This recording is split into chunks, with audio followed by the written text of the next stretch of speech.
Hello and welcome to the MyWhoosh Sunday Race Club. It is qualifier race number 4 in June. Yes, we are on the 25 Sunday month, so this is qualifier 4, and welcome to join me for all of the action. My name's Emma Martin. I'm going to be taking you through the racing today. My co-host Matt Payne not here. That BMX World Cup is on round 3 and round 4 this weekend, and that's where you will hear his dulcet tones. Well, the racing today heading to Alula, and this is a great course. 37.4 kilometres of racing for the women, 515 metres of climbing. They come out of the start pens, and after a flat start, they head into the rollers through the Alula Market sprint. 3 sprints along the way today, 2 categorised climbs. The second climb of the day, the Vessel Rock climb, is the first of those categorised climbs. 4.5 kilometres of climbing with an average gradient of 2.3%. It really is a multi-stepped climb, as you can very clearly see there. They then transition across the top with 2 more climbs along the way before they do the main descent through the Alula Desert Sprint, through a couple more rollers before they hit the final climb of the day at the 34.6 kilometre marker. It's 2.3 kilometres. It's got an average gradient of 4.9%. And well, it finishes, the polka dot flag finishes, and that segment finishes around 500 metres before the checkered flag, a little further up the climb, and that's where we're going to see our winners come through to the fore of the race. Well, you can see we've got 6 categories down in the start pens today. Category 6, the first riders away, 5 minutes before Category 5, who are 5 minutes before Category 4, who are 5 minutes before Category 3. We then take a 10-minute break before Category 2 leave the pen, and then 5 minutes later our Category 1 riders will be away. Now let's drop in with the Category 6 riders, who are going to be the first riders away today. 28 riders on the start sheets today, and a number of teams ever present. Cycling District 6, it's Lopez who is representing them today. The Kitty Hawk Racing Squad, multiple squads now. The Moonpaw Squad, Scriven and Weber. The Skyclaw Squad, Hamilton and Holtman today. The Level Cycling Warriors, the Level team, also ever present across multiple disciplines. No, multiple categories is what I'm after. Well, Level Cycling Warriors here today. Brooke Samuel, who took the win last week, she's representing the Level Cycling Warriors. And then Level Phoenix is Driscoll, Hadjuk and Hooker. Now, Samuel did indeed take the win last week. Charlebois finished in second place, Narvaez third, Solorzano fourth, and Stevenson took fifth. Samuel also took the climbing competition. Hamilton took the sprint. That was in Wollongong. Well, they're not in Wollongong today, they're in Alula. Let's see who can be top of the tree in Category 6. The purple jerseys roll out of the start pen. The pack all heading out together, wide across the road. Good strong start at the moment. It's Kirchner right at the front, but it's Driscoll at the nose of the race. Birdie and Driscoll, really well known on the Sunday Race Club for strong starts. She told me once that she got it so wrong a couple of times when she joined the Sunday Race Club in terms of leaving the start pen, that she was adamant she wasn't going to do it again. And she's often at the fore of the race as they come out of that start pen, ensuring a good, strong start. Key to the race, it won't win you the race, but a poor start can indeed cause you problems all the way along the route. Well, Narvaez, Charlebois, Johnson, Voos, Bremner, all in the mix here. Malin Holtman is here as well. Flores in the mix. Londono is there as well. Amber Johnson too, from the United States of America. Very, very early in the morning. Those riders from that continent at the moment around, 2:30, 3 a.m.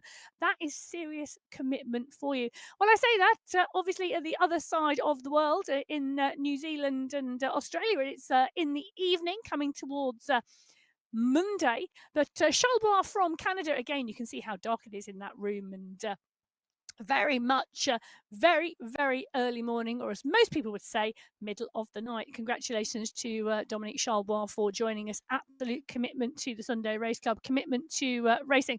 And she's a strong rider. never discount riders from anywhere in the globe putting in a really strong performance, and Charbois regularly does. She took second place last week. Oh, is she eyeing up the top step? The last time we were in Alula on this course was Qualifier 1 in May, and it was indeed a great race then. It should be a great race today. Charles wasn't in the top 5 that day in Category 6, but she has been getting stronger and stronger since that point in time. Well, the Category 6 pack rolling strongly now at 34 kilometres an hour wide across the road. We can drop in with Angie Solazano. You can see her there on the bike. Also in the mix here in this Category 6 race. Now, the riders that we are in with highlighted in blue on your screen on that names list on the bottom right-hand corner of the screen. Also, it's then their stats that we are seeing on the screen in the white bar up on the top of your screen. So 155, 156 is Solazano's heart rate at the moment, putting out 122, just in watts, those numbers in green, just dropping there as she backs off. They're about to go into the first set of rollers, so the group nice and steady at the moment. And then the cadence, so a cadence of 64, 63 revs per minute at the moment from Solazano. So for viewers new to us, it is indeed the rider who is highlighted in blue. It's their stats you can see on the screen. Now, the other thing that's really key on the screen here on the top right-hand corner, you've got the satellite navigation map where you can see the bunch of purple riders tightly packed together on the road. You can also see the gradient coming up. They're about to hit the first bump of the day. The pack here, the yellow line. And I say the pack because that yellow line represents the rider we are also in with. So Bridget Bremner at the moment, part and parcel of the pack, pushing on, making sure she's covering the front of the race. She wants to be in position, a good strong position, so that if anybody attacks down the road, she can go with. But she doesn't want to have her nose out in the wind because she wants to keep that power in green, those watts in green. She wants to take as much opportunity to draft as possible. Well, our Category 6 riders head into the rollers. Our Category 5 riders are going to be the next riders out of the start pen. And no teams represented today on Category 5, but we do have 25 riders on the start sheets. We have here, Ella Vink took second place last week. Great to see her here.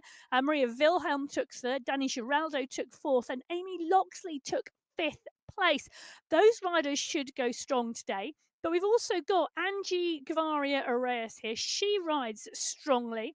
Joanna Warren, Carolina Chudzekowicz, Katie Bago, Liz Smithson, Musa Al-Mansouri, Natalia Idzik, Nikki Lloyd, Sandra Ferron, Seba Al-Ray, all of those riders could well be in with a chance today in Category 5.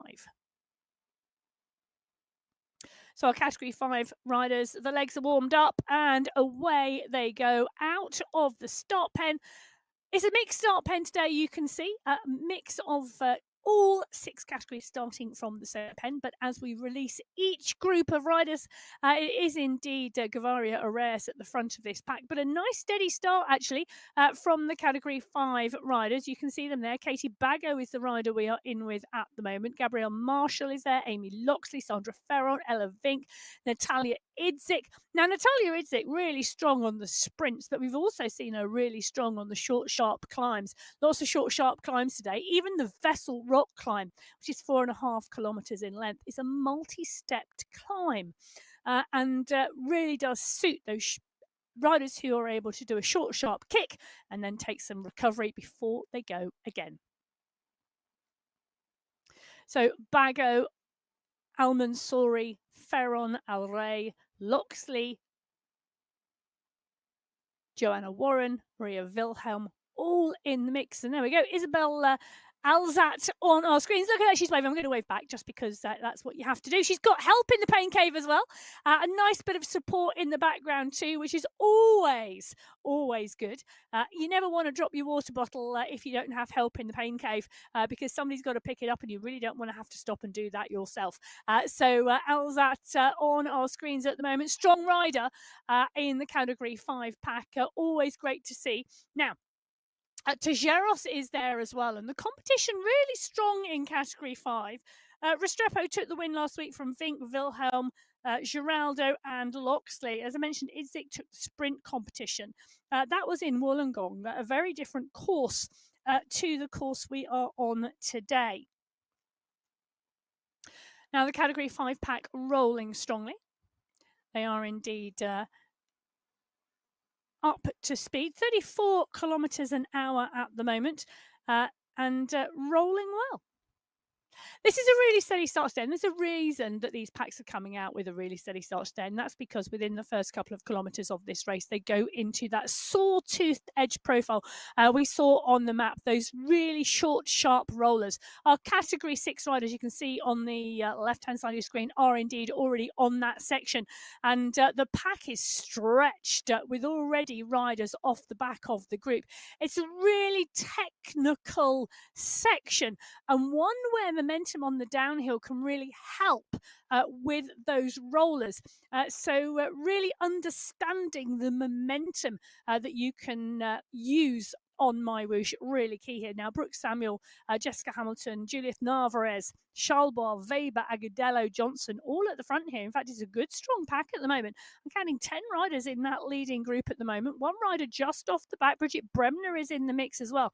But really, really punchy, these climbs. They're short, they're sharp, they roll really strong, carrying momentum in and then punching over the top. Absolutely key. But you can see the power going down at the moment. Dominique Schalbois, 240, 260 watts at the moment from Bridget Bremner.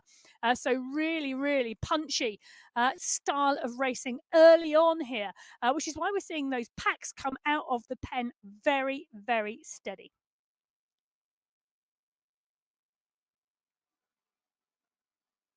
So Category 6 working their way towards the end of the rollers here. Category 5 are about to go in, and you can see they're at the 2.2 kilometre marker. So around 3 kilometres of the rollers here, and they are literally about to go in. Big pack rolling at the moment, and we can see the Category 4 pack down in the pen ready to go. Now, Category 4 today, 27 riders on the start sheets. The Pedal Queens represented by Tanya Holweiler here today. Last time we were here in Alula, Angel Hadlock took the win in Category 4. She's on the start sheets today, but so is Rosalina Barragan, who took 3rd place last week. Veronica Vochkova, who took 4th place last week, and Geneva Ellos, who took 5th. Barbara Bulwara and Rebecca Johnson, who took 1st and 2nd last week, have progressed to Category 3. So those top 2 spots wide open. Now, in terms of this Alula course, the women have been here twice before. So back for Qualifier 1 in May, and then also for Qualifier 2 in March. So this is the 3rd time this course has been raced by the women. Keely Bennett, the rider we are in with at the moment, as they come out of the start pen, the Category 4 riders, very quickly, and I say very quickly, they're already 32 kilometres an hour, up to pace out of the pen. Voshkova in the mix right at the front, so is Holweiler and Bennett. Fryas is there as well. Van Rossum in the mix too. She could go well today. Kristen Hamilton is here as well. Rosa Herrera. Latrigla is here. Montoya, Tompkinson, Sonnerson, Lopez, really strong riders in the group. Guiney here too as well. So Anne-Marie Guiney in the mix as well on the start sheets today as the pack roll out. 1 or 2 riders just pushing on there to get back onto that group. A little bit of a steadier start. And with these steady starts today, you can make that judgment and just squeeze on. Now, the pack at 40 kilometres an hour on the flat section here rolling, but rolling really comfortably. And how can you tell they're rolling really comfortably? Well, we're in with Gina Van Rossum at the moment. And if you look up beneath the map, you can see the zone 1, 2, 3, 4, 5, 6 bar. Van Rossum just ticked over into zone 3 there. But when we started talking about how she was comfortably sat in zone 1, ticked to zone 2, there she goes back to zone 2. So steady riding at the moment from the pack out the pen. Gina Van Rossum, zone 2, zone 3 at the moment. You can see those stats on your screen as we speak. Now, the fastest time on this course, set by Holly Bergin, actually, when she was in category 4 back in March, 68 minutes 10 seconds. Category 6, the fastest time, 76 minutes 53 seconds. But the category 6 riders at the moment, they are about to come through the first sprint of the day. They've gone through the rollers. The pack has whittled down. It's looking like we've got 7 riders in that leading group, and then a 20-second gap back to Jessica Hamilton et al. Those are the riders I expect to see the sprint, but no, Hamilton actually pushing on here, nice and strong. So 7 riders in the group, 8 riders in the group. I'm thinking at the moment we'll get qualification on that because I can now pull up the results. So the results are live as the show is on the MyWhoosh website. You can click on results and you can click on the live results and you can follow the action on those results. So 8 riders in that leading group. Hamilton setting the fastest time through the sprint. Let me give you a confirmation of those 8 riders. So Jessica Hamilton, Brooke Samuel, Dominique Charlebois, Juliana Agadello, Juliet Narvaez, Manon Holtman, Bridget Bremner, and Amber Johnson are the 8 riders in the leading group. Scriven, Solizano, Weber, and Hadjuk are not far behind. So there has indeed been a stretch on this category 6 group, and you can see that on the top right hand corner of your screen. 3 clear groups on the road, 8 of them in the leading group. Now, category 4 are about to come into the rollers here. The preamble, a little leg tester, a soupçon of climbing. Just a little bit of a push here as they come up over this road. They'll drop down the other side, and then there's still a flat section before that main set of rollers. The sawtoothed profile climb that really is the start of the climbing here in Alula today. Category 4, we can see the stretch on the group as they come up and over. Just a little push on the front. Hadlock, Tompkinson, Holweiler, Takanis, De Grazia, Van Rossum, all strongly in the group, all comfortably up and over. Van Rossum's still very, very comfortable within her riding at the moment. Zone 1, we can see. There we go. We're going to drop in with Gina Van Rossum. She's got company on the screen. Gina De Grazia is there as well. Catherine Tompkinson is in the mix too. Loving the different riders and the different positions on the bike. And you can see a real mix on your screen from De Grazia, Van Rossum and Tompkinson. They're about to head into that sawtooth profile climbing. They're going to want to be near the front of that pack. Category 4 are rolling. Category 3 today, this is our largest race field of the day. 35 riders on the start sheet. It's a Cinnamon Bun race team. Wow, a full squad today. Emily Nyquist, Gemma Daniels, Heather Shanks, Helen McKay and Randy Gino. Crank the Cake, Holly Bergin and Stephanie Briggs there representing Crank the Cake. Cycling District 3 is Ileana Silva, Team Golden Light, and then the Watt Warriors, Camilla Salgado and Claudia Hyde. So category 3 head out of the start pens today. We're in with Holly Bergin at the moment. The pack wide across the road. Big push coming on here. Quickly getting the pack up to speed out of the start pen. Now, Barbara Bulwara and Rebecca Johnson have come up to category 3 from category 4, taking first and second last week. Big congratulations to those 2 riders. Great to see. Kate McLeod, Wendy McAlpine, Katrin Nielsen, all in the mix today here on our start sheets. Gemma Mullenhauer as well is here. Eva Estler, Kim Bonilla always goes well. The young rider from the Philippines. Stefani Piccolo, Veronica Sisiolka. She has a real sprint on her. And, you know, this type of course could suit her because it's punchy. If she chooses not to go for the sprint competition today, she could do well here. Well, Aileen Francisco de Silva, also a really strong rider in the category 3 pack. She is on and in the mix. We're still in with Bergen at the moment, tightly in that pack as that pack rolls strongly. Category 3, the record in the category 3 actually taken by Gemma Daniels. She's part and parcel of that Cinnamon Bun Racing team. We're just going to drop in with category 5 very quickly. We're down and in with Natalia Idzik at the moment. The sprint, look at the kick on Idzik. You can see the push, you can see the effort, you can see the encouragement in the pain cave as she goes underneath the end of that sprint. So great work from Natalia Idzik through the Alula Market Sprint, picking up top spot.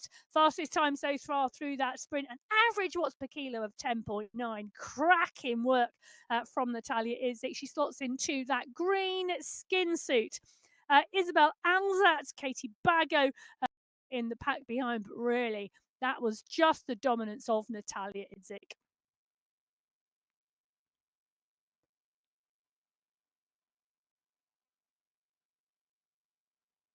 So 13 riders in the leading group in category 5 going through that sprint. That means they've gone through the first section of climb and they are on their way towards the Vessel Rock through that sprint. Now, category 3, Heather Shanks was is part and parcel of that Cinnamon Bun race team. She took second place last week to Svardström. Anna Svardström has gone up to category 2. Heather Shanks took second. There she is on our screen. Fabulous racing from her last week. She's got to be looking for that top spot today. Well, we shall see how that plays out over. Yes, strong riding, Heather. Come on.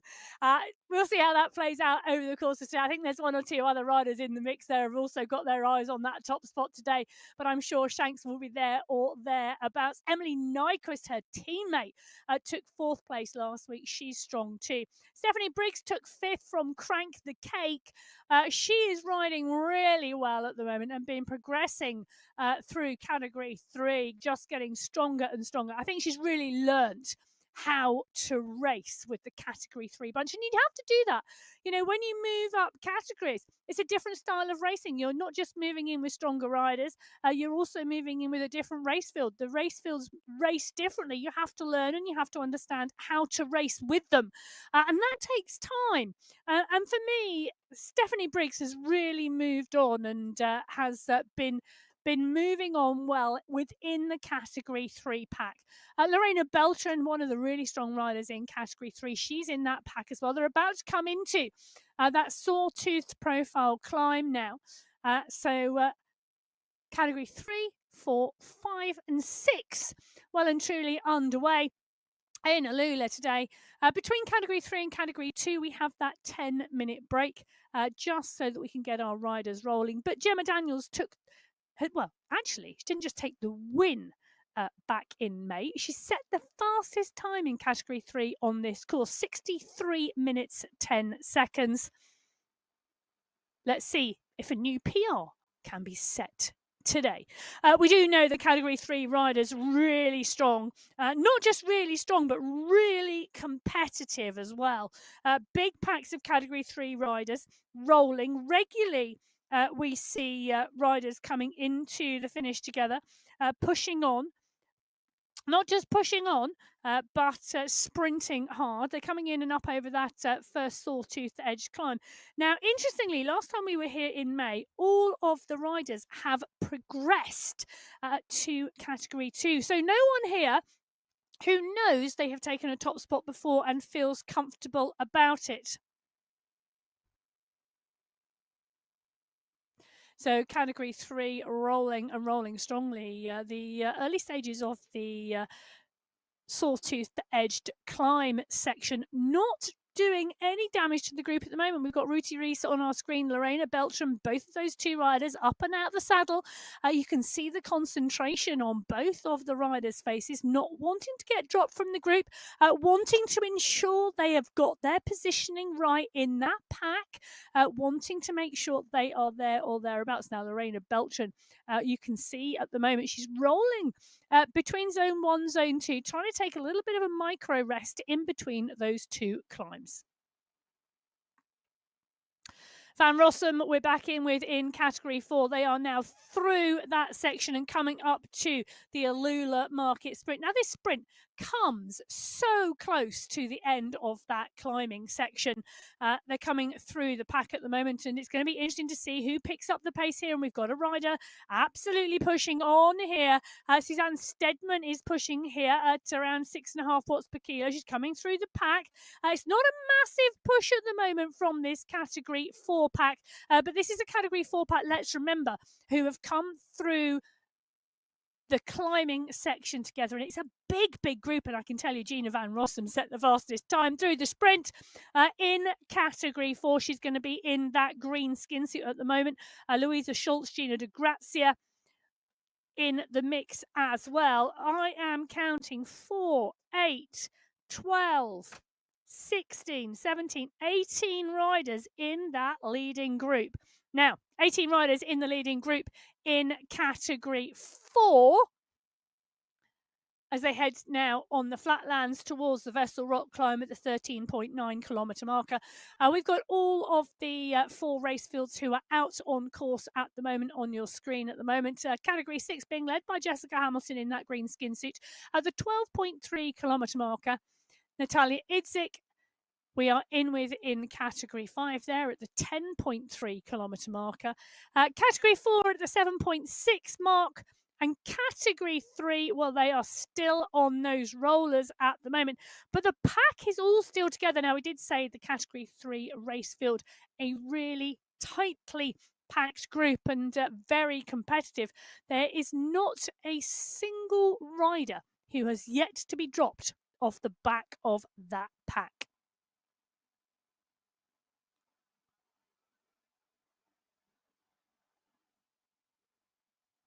So category 3 here, rolling and rolling really strongly through the rolling sections here. These short, sharp climbs.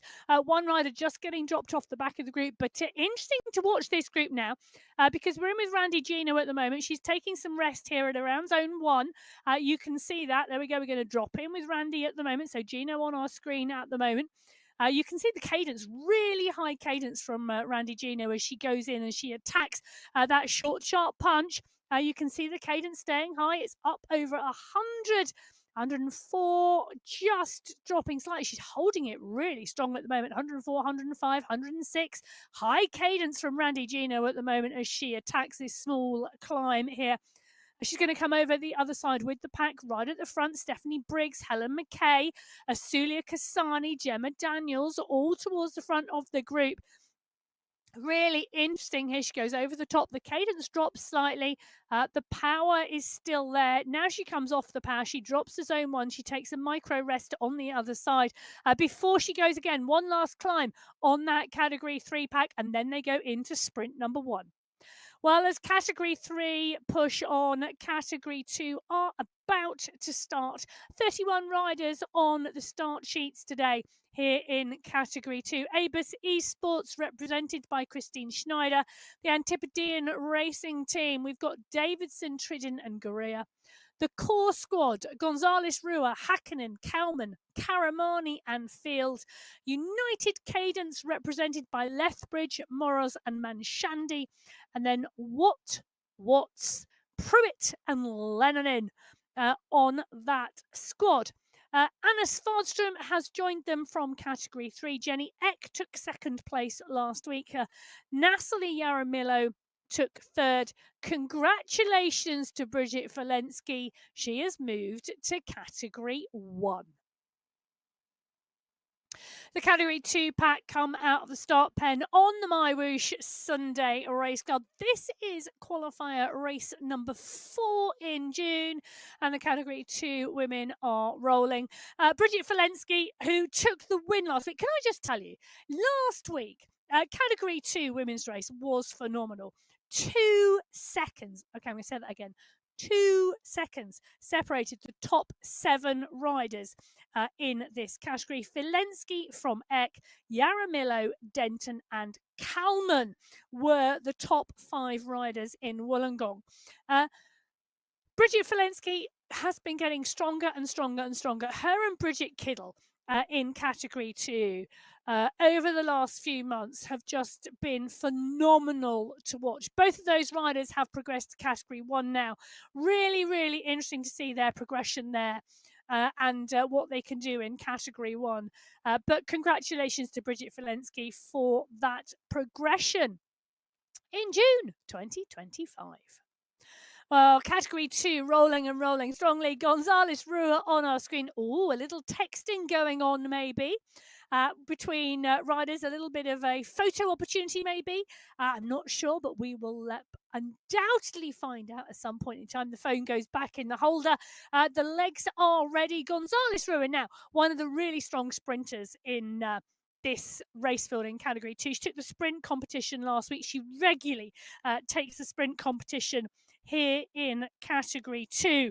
She's really that type of punchy rider, and if you're taking her into the finish line and lining up for a sprint, you've really got to watch out, because she is one to watch.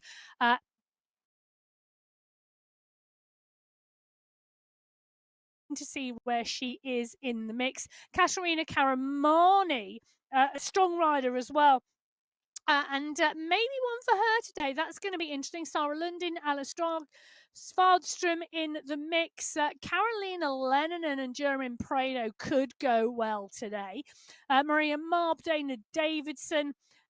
This is going to be interesting. There we go. We go in with Katerina Karamani. You can see the bikes racked up in the background. Great shot into the pain cave. Nice steady riding at the moment. You can see Karamani riding zone 2, nice and steady within herself, around 139 beats per minute. So steady heart rate, steady power, watching what's happening in the group. You can see on the top right-hand corner of your screen, they are about to go into the climbing section. The riders setting themselves up for the climbs. Now, it's a warm one today across the globe, particularly for the riders in the UK, because riders in the UK, if you are not from the UK, you will not know how the UK responds to a heat wave. It's a heat wave at the moment in the UK. Temperatures are high. It's very rare. Often within the summers, the temperatures are cold. So the riders in the UK dealing with hot temperatures today, not unlike elsewhere in the world. However, it's a very rare exception in the UK to be racing in the hot weather. And it's going to be interesting to see how our UK riders go today. Across Europe, the temperatures are also high, and elsewhere. And what I love about the Sunday Race Club is the fact that we've got riders from all around the world taking part. Different temperatures, different time zones, different environments, all coming together. And the other thing I love about this is the fact that these riders make friends across the globe through virtual racing. And you can, follow individual riders. You can follow your favourites. You can reach out. You can ask them questions. It's a really great community. Well, that community extends to category 1 as well. And in the mix today, we've only got 20 riders on the start sheets in category 1, but it's still going to be a strong race. Ablock International are here. Kristen Kolczynski, Lisa Hermansen, Maria Holdcroft, and the world champion Kate McCarthy. Cycling District, Anna Caramello. Supernova, Amelia Van Ho, Francesca Tomasi, Carolina Kolkowitz and Sophie Giovanni. The Sweat Sensations, Gabby Guerra, Catherine Fuhr and Merle Bruni representing them today. The Breakaways, it's Camilla Alberg representing that team, and Amelia Velt representing the Watt sisters. They are joined by Bridget Kiddle, Bridget Falensky, Alexi Snova, Elise Gallegos, Kelsey Jade Van Shaw, and Tiffany Penner. Category 1 are away. This course is going to give us some great racing today. Kate McCarthy, the world champion, she holds the course record here, 58 minutes, 51 seconds. That was set in March this year. Can they go faster today? Well, I think I'm going to make an early prediction. I'm going with a prediction. My prediction is no. I don't think they're going to take the course record today. I think they're going to be close, but not quite there. Now, Guerra, McCarthy, Fuhr, all eyeing this one up today. Let's take a look at where we were last week. We were in Wollongong last week. Kate McCarthy took the win. She took the climbing competition overall as well. Guerra in 2, Holdcroft in 3, Bruni in 4, Kolczynski in 5.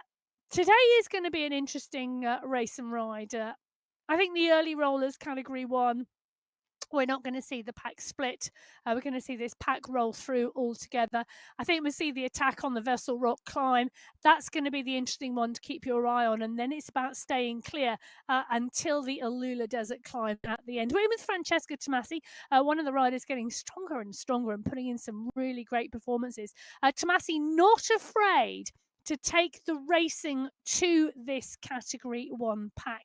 She's really instrumental with attacks and going forward, and not shy at all in this race field.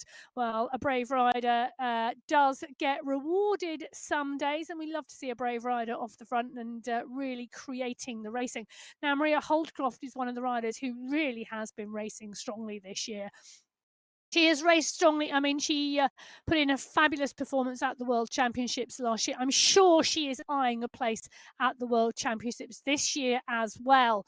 But over the last couple of months, she's been putting in some outstanding performances, taking her first win on the Sunday Race Cup and then replicating it a week later. Absolutely brilliant. Guerra, Bruni, Penna in the mix here. Kiddle and Falensky as well. Steady start here. We're in with Sophie Giovanni. Like the other packs, it's been a very steady start. Zone 1, Zone 2 out of the pen, and then we go into the rollers. Sophie Giovanni on your screen at the moment. You can see her in that pain cave. Big bottles of refreshment there on the side. Hydration absolutely key, as well as fueling your race. She's in the mix here. Climbs really strongly, and the course could suit her today, and she could go well. Amelia Velt, Bruni, Kolkowitz, all surrounding her at the moment, and the pack just rolling nice and steady. About to go into the first climb of the day at around the 2-kilometre marker.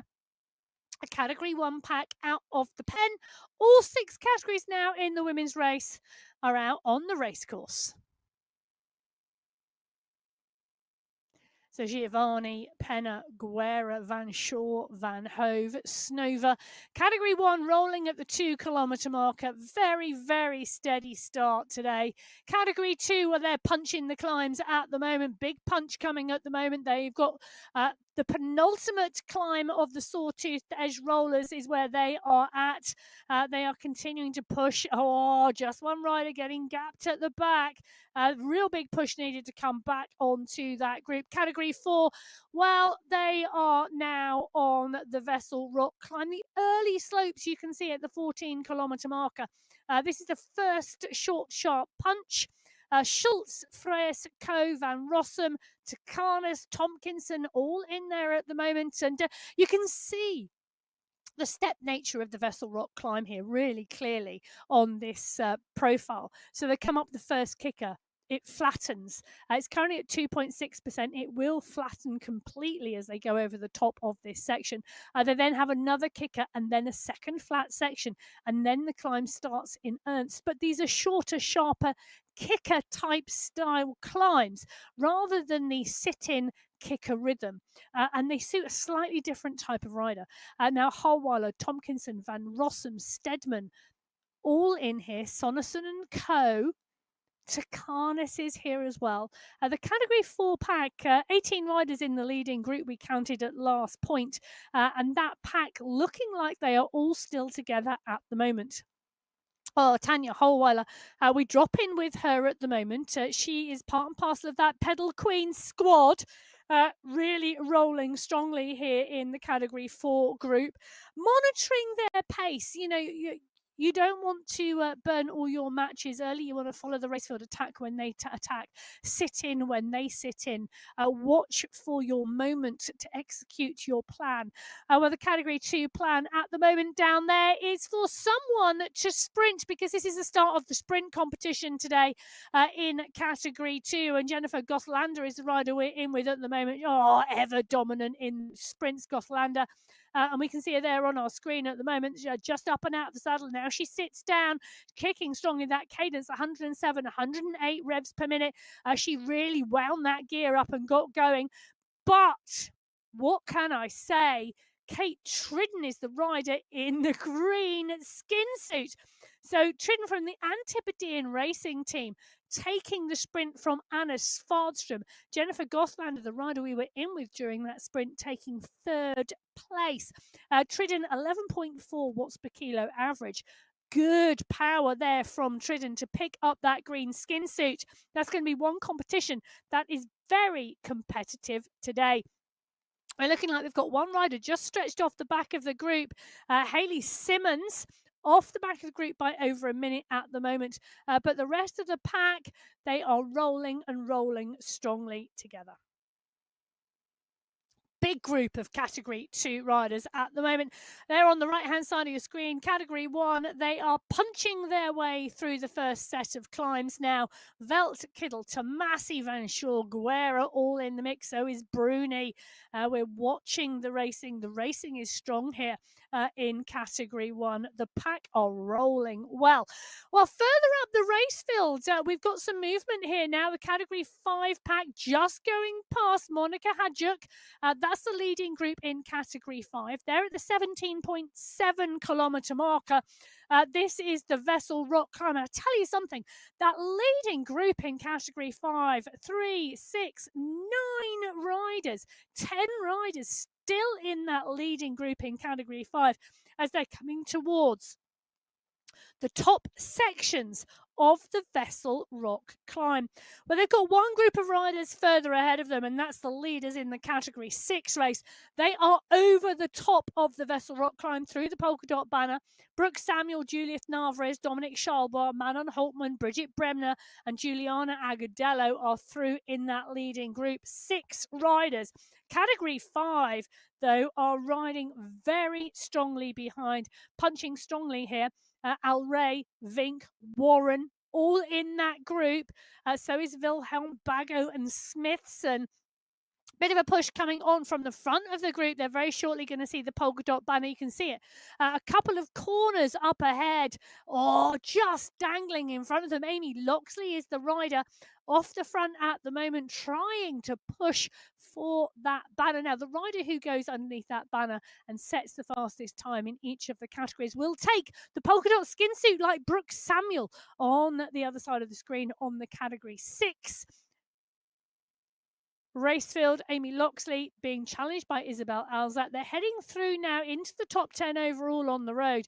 Just going past Sonia Weber, Melissa Scriven in that Category 6 race as Alzat punches round the corner.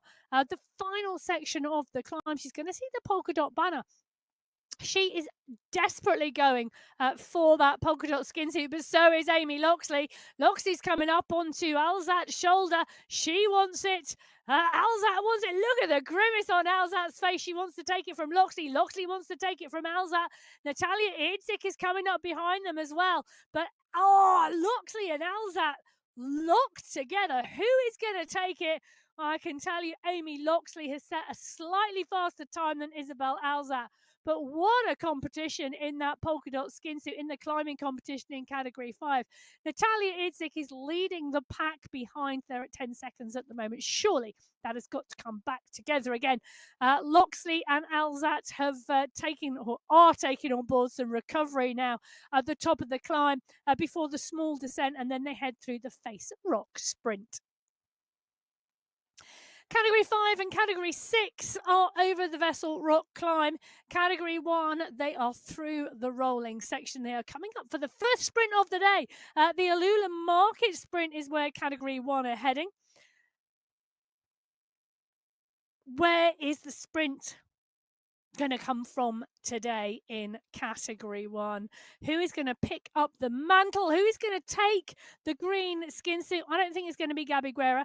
She's taken on board some fuel, ready for the latter stages of the race. And I say that as she jumps up and out of the saddle and pushes down on the pedals, but I have seen a big kick coming further up the field as we've got Tomasi is pushing on, but it's Snova, Alexi Snova, who really dialed that there. Amelia Velt as well, but it is Snova who's going to take the green skin suit here. 14 watts per kilo average from Alexi Snova. That is one kick.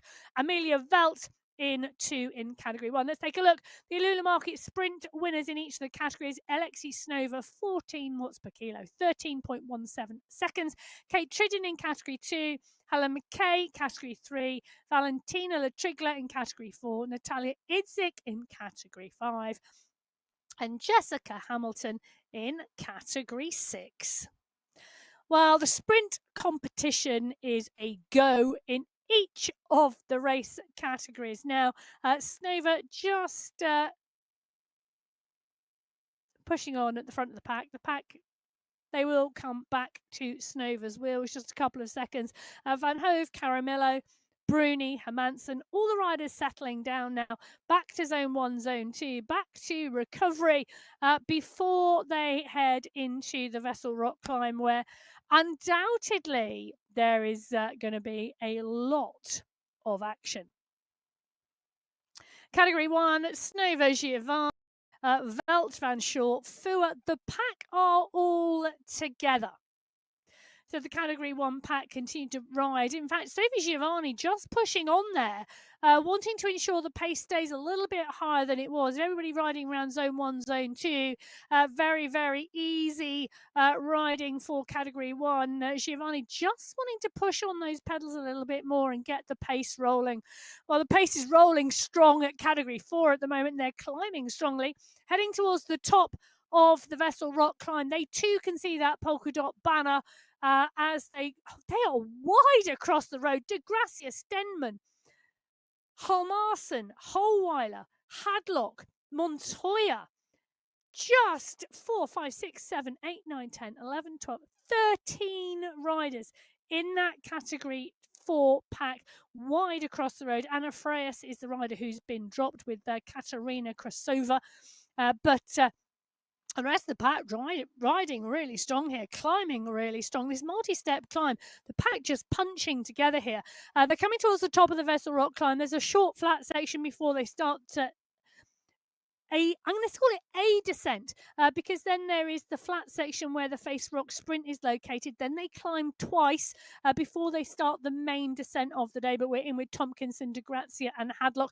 You can see the push for the line. Hadlock, De Grazia, they all want it here. Holweiler is on the front, so is Hadlock. Oh, Hadlock kicked.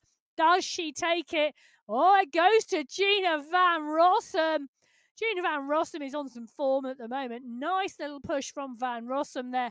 Hadlock, she's off the front of the group, but she didn't set the fastest time. Now, often, if you sit back on the climbs like you sit back on the sprints, you're not sitting back for the draft. You're sitting back to get those fractions of a second. If you start at the back of the group and finish at the front of the group, you can indeed, just by fractions, hundreds of seconds, take away that polka dot skin suit.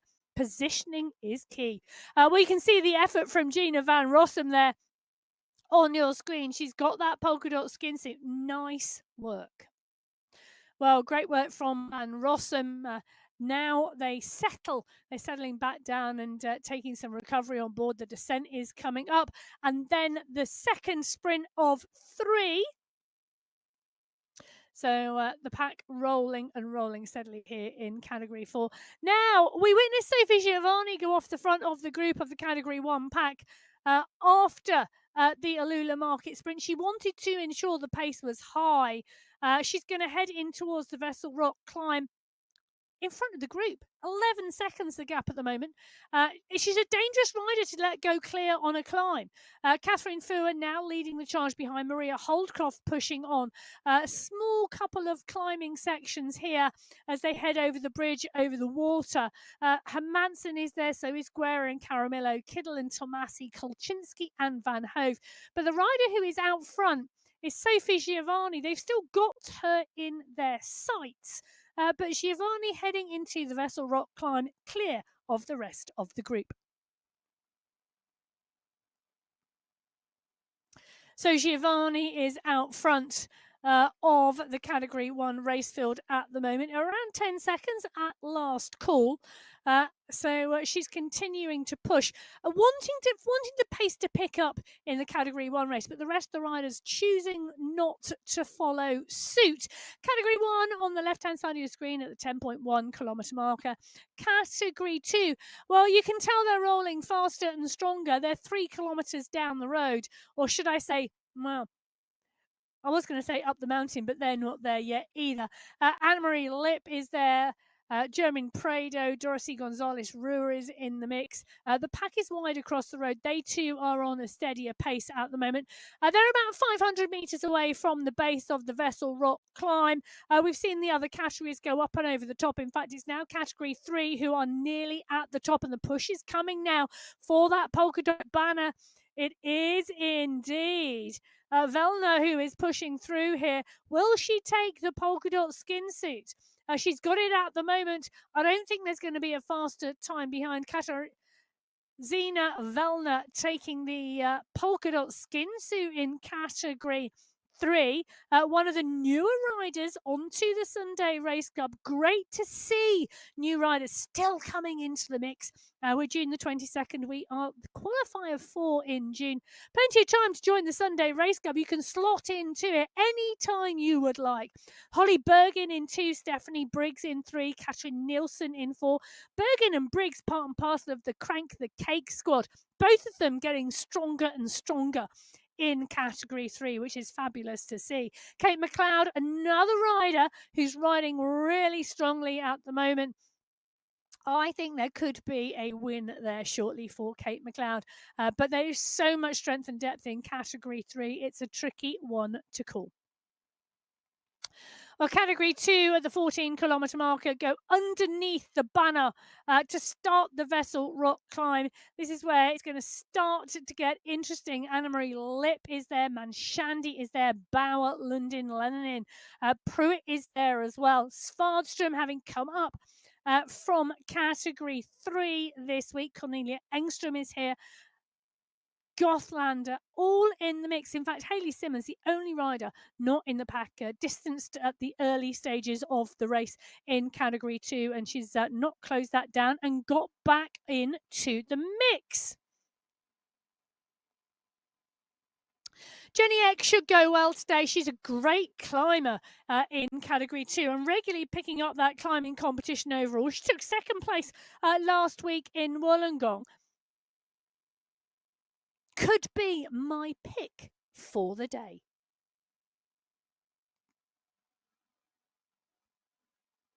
Category 2 continuing to roll. They are up and into the climb now. This pack really not lit the match yet. Really interesting to see. The steady nature of Category 2. At some point, they've got to stop watching each other and start racing. Category 2, really cagey today. Cagey racing, there's a phrase for you. Watching each other a little bit like cat and mouse, making sure, and I'm within my own levels. I'm taking a look at you. I'm not going out first. Who is going to go out first here today? Well, Hakkinen, Pruitt, Davidson and London pushing on the front at the moment. Engström is there as well. Now, there's a bit of a push on the group. 1 or 2 riders just getting distanced off the back now. Is the race finally started at the 15 kilometre marker for Category 2? Oh, who knows? They're coming back together again. This type of climb, it's push, recover, push, recover, push, recover. And because we've got such well-matched groups, we're really seeing these groups stay together on this type of climb. It really does take a concerted effort, a concerted race attack to go clear, because the nature of the bunch is that they will follow the attack, recover pattern. Takes a brave rider not to follow a traditional pattern. Do we have a brave rider in that Category 2 pack today, or do we have a group of riders who are going to mark each other until that final climb of the day, the Alula Desert Climb? Karamani, Gonzalez-Ruhr and Gothlander. We are in with those 3 riders in their pain caves at the moment. All 3 of those riders in this pack at the front of the Category 2 race. They're transitioning now to the next step on the Vessel Rock climb. They are all still very guarded, watching each other here. Goslander currently just around 3 watts per kilo. They're coming in towards the next section of the climb at the 15.7 kilometre marker. Are we going to see a push, or are we going to see the group continue to ride wide across the road together?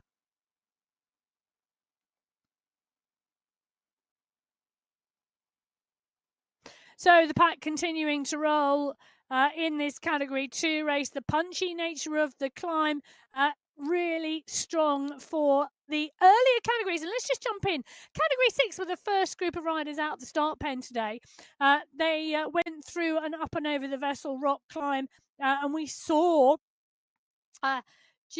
hold on. In category 6, we saw Brooke Samuel pick up the polka dot skin. So you can see her there, second wheel behind Dominic Charbois. They're coming up now towards the very top of the Vessel Rock. It's a multi-stepped climb. The first part of it is where the polka dot skin suit is picked up. They continue to transition along the top, and then the 2 final climbs before the main descent. That's where the category 6 riders are at the 25 kilometre marker.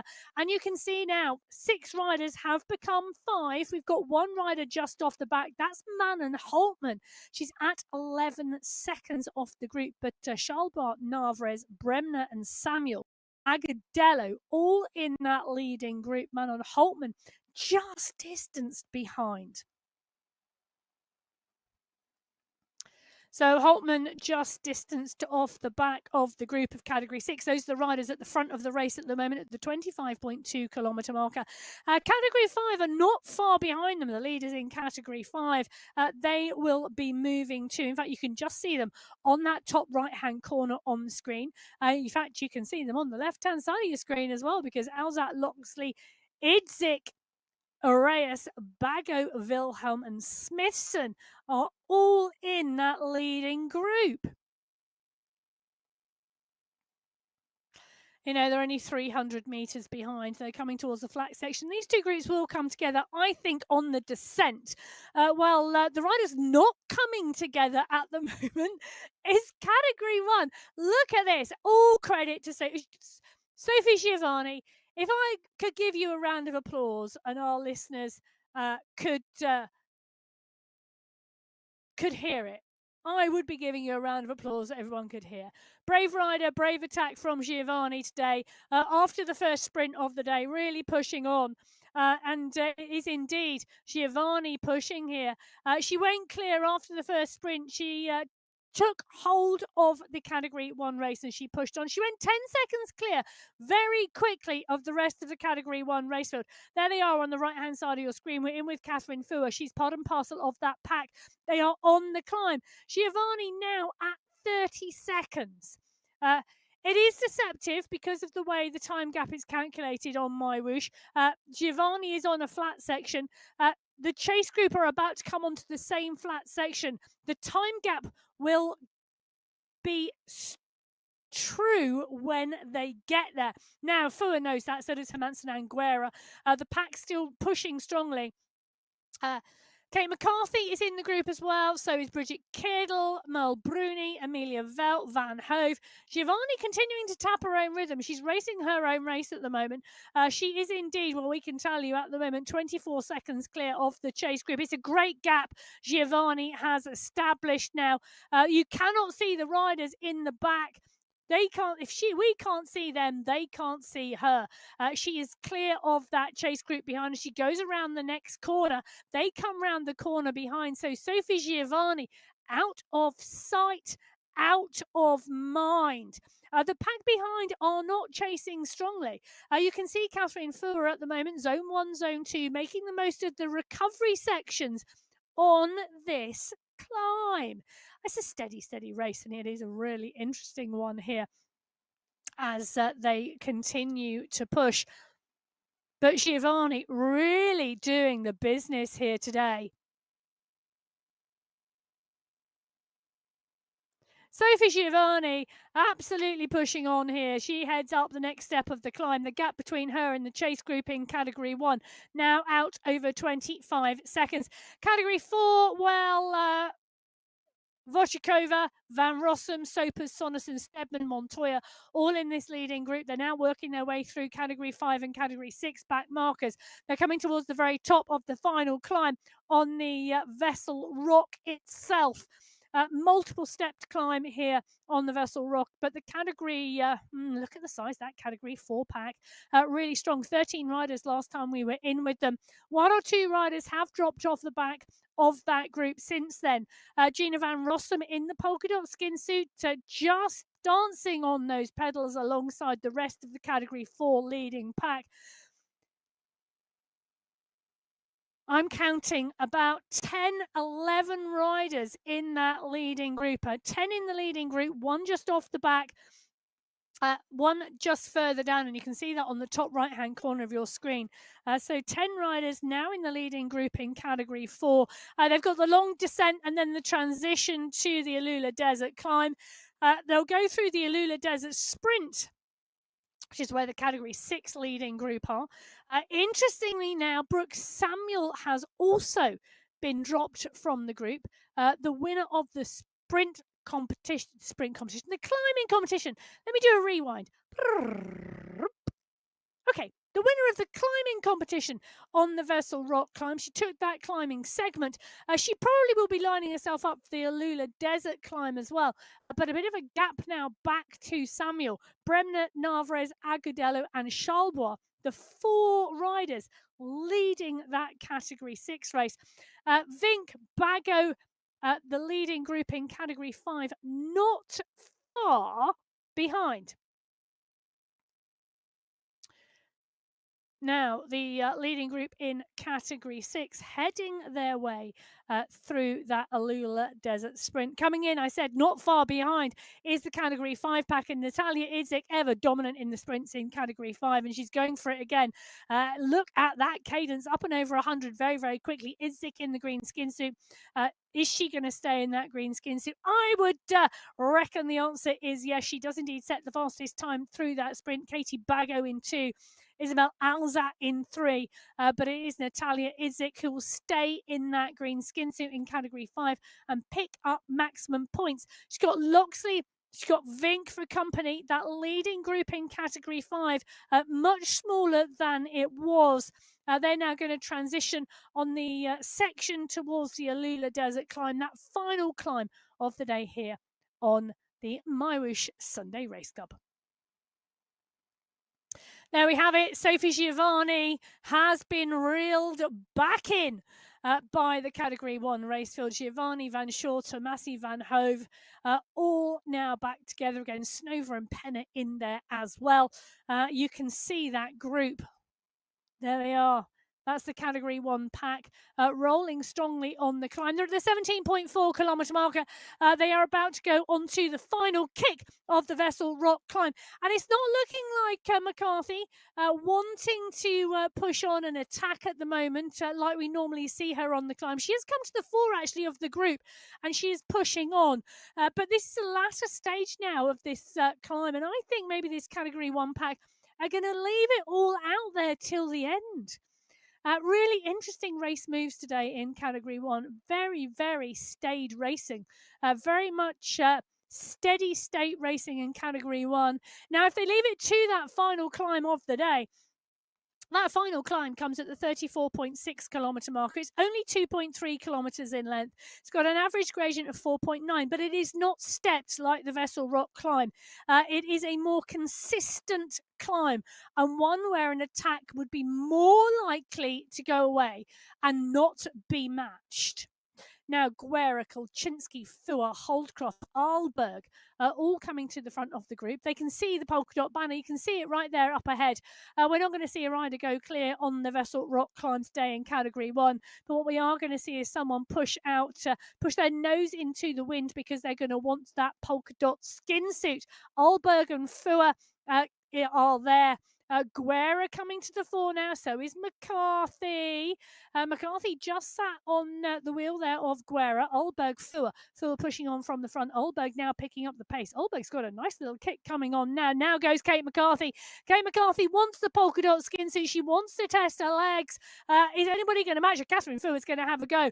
Catherine Fua is going to push on and try and take the skin suit off of McCarthy. McCarthy responds. Who's going to take this? Is it going to be Fua?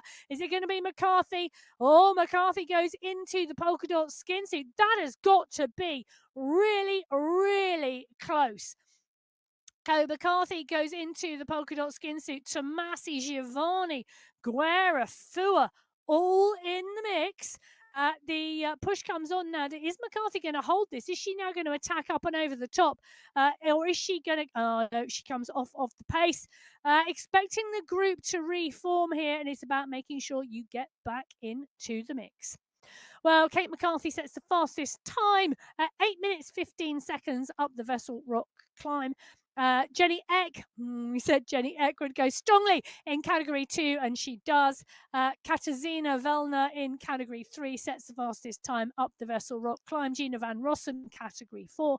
Amy Loxley in category 5, and Brooke Samuel in category 6. One or two riders just needing to squeeze back on to that category 1 leading group. We've got some gaps now. It's Velt and Bruni behind with Van Shaw. They are going to need to squeeze back into the group. We've got 3-4 riders distanced from that Vessel Rock climb. So the entire pack of category 1 riders not all together. We've probably got, I would see, let me just do the little check. I'm going for 16 riders. Looking at the results page following the climb on the Vessel Rock, and I'm not just making a guess. There are 16 riders in that leading group as they move through the race. Now the Face Rock Sprint, the next segment on the way in category 1. In category 2, category 2, they are further up the road. Category 2 have already gone through the Face Rock Sprint. Jennifer Gothelander picking up the points in that competition. In category 2.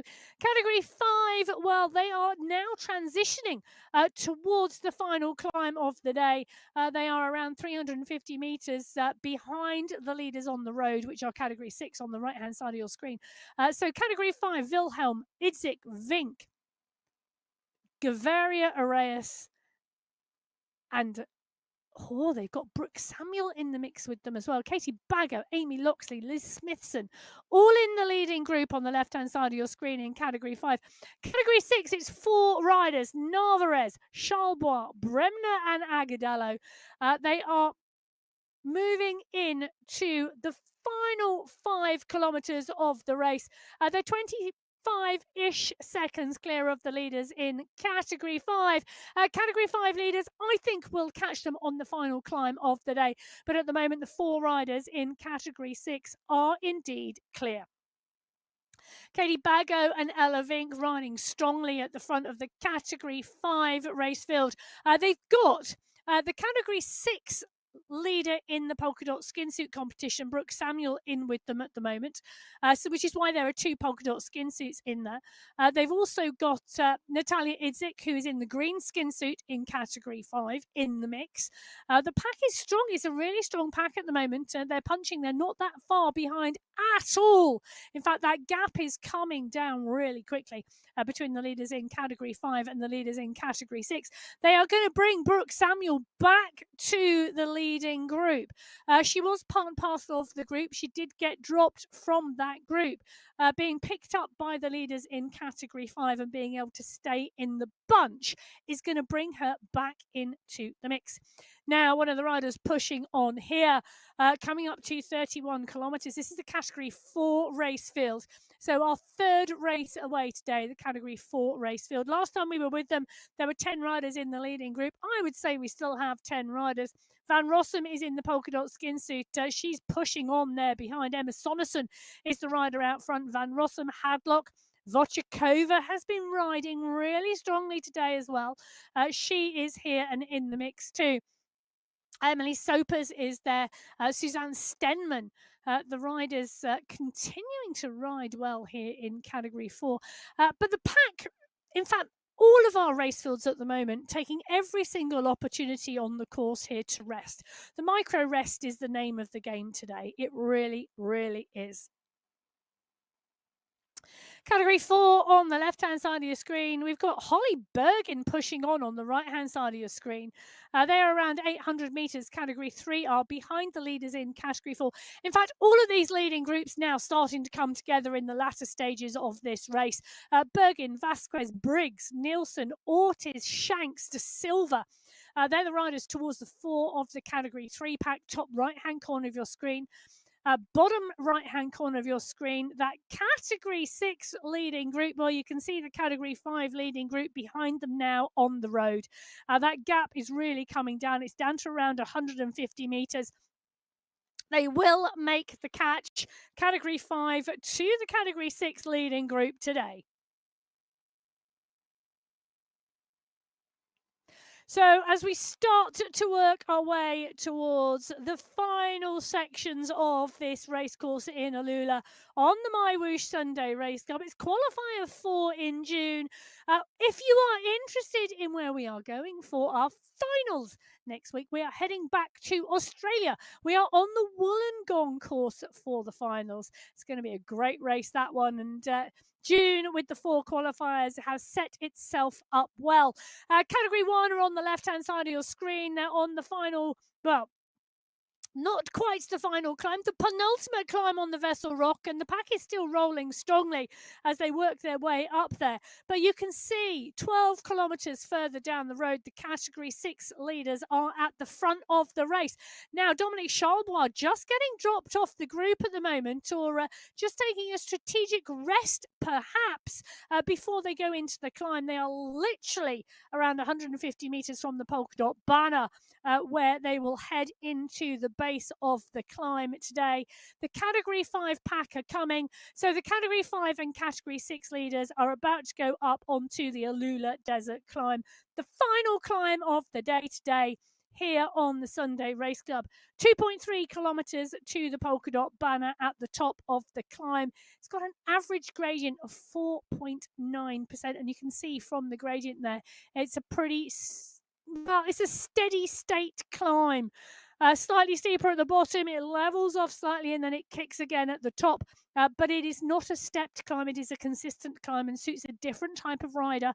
This is one of those climbs where you will see riders go away, unlike the Vessel Rock climb, which gives opportunities for a lot of rest, kick rest, not this climb.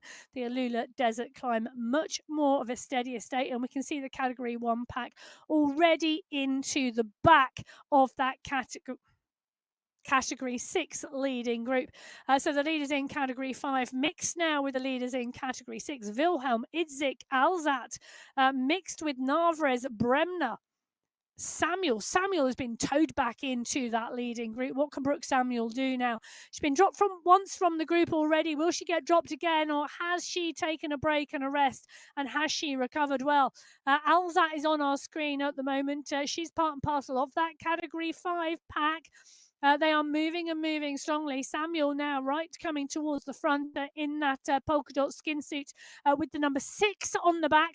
Amy Loxley in the polka dot skin suit with the number 5 on the back. Julia Narvaez, the leader on the road at the moment, is about to be swept up in that group.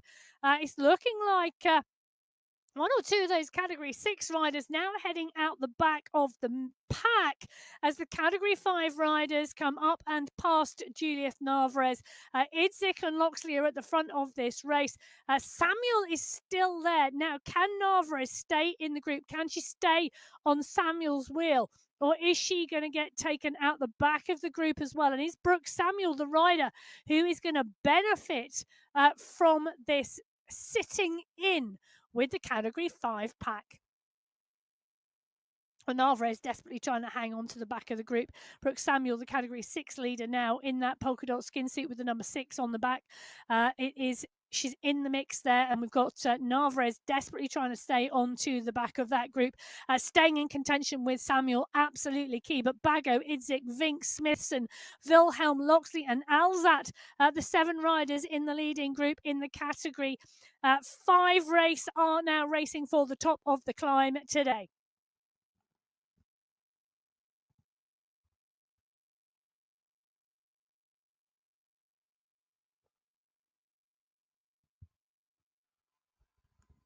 So category 5 have indeed made the catch to category 6 and gone up and over the top. Brooke Samuel, the leader in the category 6 race, on the right-hand side of your screen, desperately trying to stay with that group as long as possible. On the left-hand side of your screen, the category 4 leaders are about to head into the polka dot banner. This is the start of the climb for them, the Alula Desert Climb. The pack is strong and, well, Sonesson, Holweiler, Montoya, De Gracia, Hadlock, Tucanis. It really is a strong group. Although we've got leading category 4 at the moment, and we are indeed seeing that pack rolling strongly. Now, Geneva Elos picked up the sprint, the Alula Desert Sprint, on the way through in category 4. Gina Van Rossum, we can see her at the back of the pack here. No panic. In that polka dot skin suit. And we talked earlier on about going from the back of the group at the base of the climb to the front of the group at the top of the climb as a deliberate tactic in terms of picking up those extra fractions of a second in that climbing competition. Now, category 4 on the climb already. Category 3, well, they are around 450 meters behind because they are looking up and seeing the polka dot banner as well, signifying the start of the final climb today. This pack, well, Shanks is there, Embring, Vasquez, Vellner, Essler, Bergin, Briggs, all in the mix. Lorena Belton, Randy Gino in here as well. Really strong group. You can see them just wide across the road as they start on the climb. The climb very quickly heading to 5%, heading up towards 6% as these riders head into the climb. The category 4 pack is the next pack they will see ahead of them. Category 6 and category 5 further up the climb today. Now, the race distance today, 37.4 kilometers. You can see here the difference between the category 3 riders going into the base of the climb. They're at 34.9, 1 kilometer behind the leaders on the road. Vink, Alza, Loxley, Wilhelm, Idzik are the group we are with at the moment. 5 riders now starting to go clear. Smithson and Bago on the wrong side of that split. Category 5 pushing on here, really is starting to move.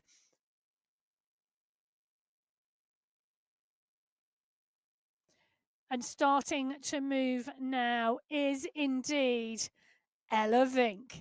So Ella Vink in category 5. She took 2nd place last week behind Restrepo in Wollongong. She made a fabulous close down in the latter stages of that race last week. Now, she did take the win in Qualifier 1 this month in Tel Marib on the Liwa Desert Climb. That was a great win as well for Vink. So she's a rider on form and one we would expect to see go well here in the latter stages of the race. And she's doing exactly that. She's put a 5-second gap in now on Alzat, Loxley, Wilhelm. Idzik just off the back of the group. Look at that, and she really is now pushing on. But Idzik now closing the gap down back into the group comfortably. Amy Loxley in the polka dot skin suit, you can see her there. She's trying to close that gap down to Ella Vink. We're in with Alzat and Idzik at the moment. Idzik trying to close down and stay on the back of Alzat's wheel. Wilhelm trying to hang on to Idzik. Smithson and Bago now at 11 seconds. Those 2 riders I don't think are going to get back into this. This is around the top 5 riders. It's Vink, Loxley, Alzat, Idzik and Wilhelm here. They're coming towards the final 800 meters of this climb. The polka dot banner, they are going to see that very, very shortly, signifying the top of the climbing segment. They then got a 500-meter run to the line, and at the moment it's Loxley versus Loxley. Look at that. versus Vink. 3 seconds.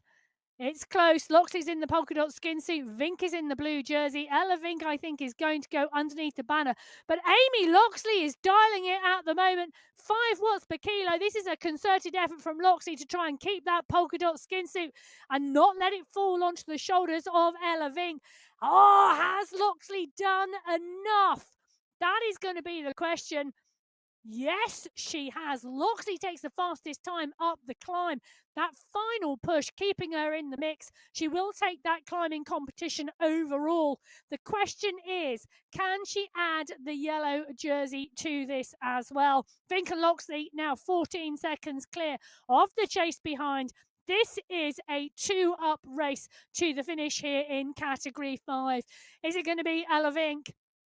Is it going to be Amy Loxley? That is the question. The answer is coming very, very shortly. They've got around 250 meters to go. If they look up, they can now see the UCI banner around the corner. Who's got legs left for the sprint? It is a climb at the moment. It's 5% under the wheels of Vink and Loxley. We've just seen a push from Loxley to hold that polka dot skin suit in the climbing competition. Is that all she's got, or has she got another gear? Vink continuing to push on. Loxley now picking up the pace. Vink goes 4.2 watts per kilo. Loxley matches it, but Vink has got 1 second on Loxley at the moment. What has Loxley got? Not enough is the answer, because Ella Vink pushes on here. Loxley may have taken the climb, but Ella Vink is going to take the win today in Category 5. She goes underneath the UCI banner for the win. Qualifier 4 in June. Ella Vink takes the win in Category 5. Amy Loxley is going to come through for 2nd place today. Natalia Idzik takes the sprint competition and 3rd place today. Wilhelm and Alzat will come through in Category 5 to take 4th and 5th today. Well, Brooke Samuel, she's in the climbing polka dot skin suit. She's taken the clear now of Narvaez by 27 seconds. Phenomenal climbing from Brooke Samuel today in Category 6 is what is going to win her the yellow skin suit today, and the win on Qualifier 4 in June for Brooke Samuel today in Category 6. She's done an amazing job on the final climb, on the Alula Desert climb, and she's going to be rewarded for it by going underneath the UCI banner in 1st place today. So Brooke Samuel, your winner in Category 6 today. That is the UCI banner. She's just got to get that bike underneath and over that finish line. That's the aim of the game. Narvaez is putting in a great finish. The battle behind between Narvaez, Agudelo and Bremner continues for 2nd, 3rd and 4th, but 1st place goes to Brooke Samuel today. Arias coming up through in Category 5, but that's not going to challenge Category 6 because Brooke Samuel comes underneath the line for the win. So Narvaez, Bremner battling it out for 2nd and 3rd, just ahead of Suzanne Stenman. This is a Category 4 race. It's Stenman, Van Rossum, Hadlock, Sopers, Vochakova, all in the mix here in Category 4. They're continuing to push here, but Suzanne Stenman, she's got the final kick here. She's got 7 seconds on Van Rossum, who's battling it with Hadlock behind. But Suzanne Stenman, the rider from Sweden, is going to come underneath the banner in Category 4 to take the win. Here today on the MyWhoosh Sunday Race Club, Qualifier 4 in June. Stenman takes it in Category 4. Hadlock's come over the top of Van Rossum. Angel Hadlock takes 2nd place today. Van Rossum, I think, is going to take 3rd. Vochakova is going to come through for 4th, I think. We've got a late charge here, but Kate McLeod coming through for Category 3. Kate McLeod's going to take the win in Category 3. We said she was due one. Heather Shanks comes through for 2nd place as well. Kate McLeod taking her 1st win on the Sunday Race Cup. Katarzyna Vellner coming through in the mix as well. It is fast and furious, and we're going to go back and give you those overall standings. Category 2 are not yet into the base of the final climb. So while we watch them roll in towards the polka dot banner, let's take a little look back and see where those finish positions went. So category 3, Kate McLeod took the win from Heather Shanks. Katarzyna Velna taking 3rd place today. Katrin Nielsen taking 4th. Manuela Vasquez taking 5th. Stephanie Briggs taking 6th. And Holly Berg in 7th. Aline Francisco de Silva takes 8th. Marisol Ortiz takes 9th. And Lorena Beltras takes 10th spot in category 3. Just 21 seconds separating the top 10 there. In category 4, it was Suzanne Stenman who took the win from Angel Hadlock. Gina Van Rossum taking 3rd. Verona Vochkov taking 4th. Emily Sopers taking 5th. In category 5, Ella Vink took the win from Amy Loxley, Natalia Idzik, Maria Wilhelm, and Isabel Alzat. And in category 6, it was Brooke Samuel who took the win from Juliet Navarez, Juliana Agadello, Bridget Bremner taking 4th, and Dominic Charlebois taking 5th. So, just category 2 and category 1 left out on course at the moment. Category 2 on the left-hand side of your screen at the 34.4 kilometre marker. Good sized group, Schneider there, Davidson, Lenin, Hakkinen, Karamani, all in the mix. It is a Maria Marb.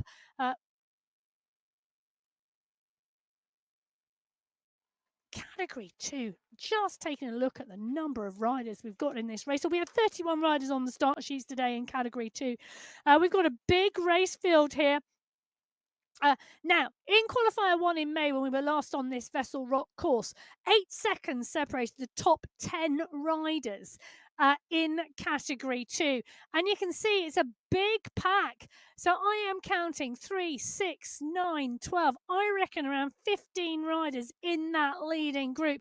Maria Marb is there, Sarah Lundin, Jill Pruitt, Diana Davison, Jenny Eck. She's in the polka dot skin suit. She's climbing really well today. Katerina Karamani. Well, she took Piddle last time we were here, so she could be a rider motivated by a previous performance today. They are now at the 34.9 kilometre marker. They are climbing just around 2.4 kilometres to go. The pack is stretching here. London, Nordin, Davison, Eck, Karamani, all towards the 4 here of the group. We've got 2 riders pushing on at the front, and that is Yara Millo and Gorea. Gothlander is there as well. Now, Jennifer Gothlander, a strong sprinter, but also got a huge kick and a huge amount of power. And this climb potentially not too long for her. And if this pack goes into the finale here today with a group and Gothlander's in there, we know she's got a great sprint on her. Can Jenny Eck, the rider in the polka dot skin suit, put that climbing prowess into practice today and go away from the group, or are the group going to stay with her? This is going to be a really interesting battle here in category 2 to the end. So the category 2 pack continuing to climb strongly here on the early stages of the Alula Desert climb. We're continuing to move and continuing to push. But the category 1 race field are not too far behind. They are about to come into the base of the climb, and we've got 6, 7, 8, 9 riders in the leading group in category 1. We are looking at Fua, Bruni, Tomasi, Van Shaw. Kiddle is in there as well. Oh, I have just got to go. A big shout out to Bridget Kiddle. Coming up last week into category 1. She's in the mix in the leading group this week. Kristen Kolczynski is there. Lisa Hermansen is there. Francesca Tomasi is there. Great leading group. Jennifer Gothlander, she's in the leading group in category 2 at the moment, and we've dropped back in with the rider. Phenomenal in the sprints, Gothlander. We've seen her week in, week out, pushing and punching her way to that green skin suit. She's looking for one better today. She's looking for the yellow skin suit at the top of this climb today. So Gorea, Leninin, Gothlander, Engstrom, Eck, Lundin, all in the mix in category 2 on the right-hand side of your screen. Catherine Fua, Kate McCarthy, Vanshaw, Bruni, all in the mix as they go underneath the banner. And whoa, McCarthy launches.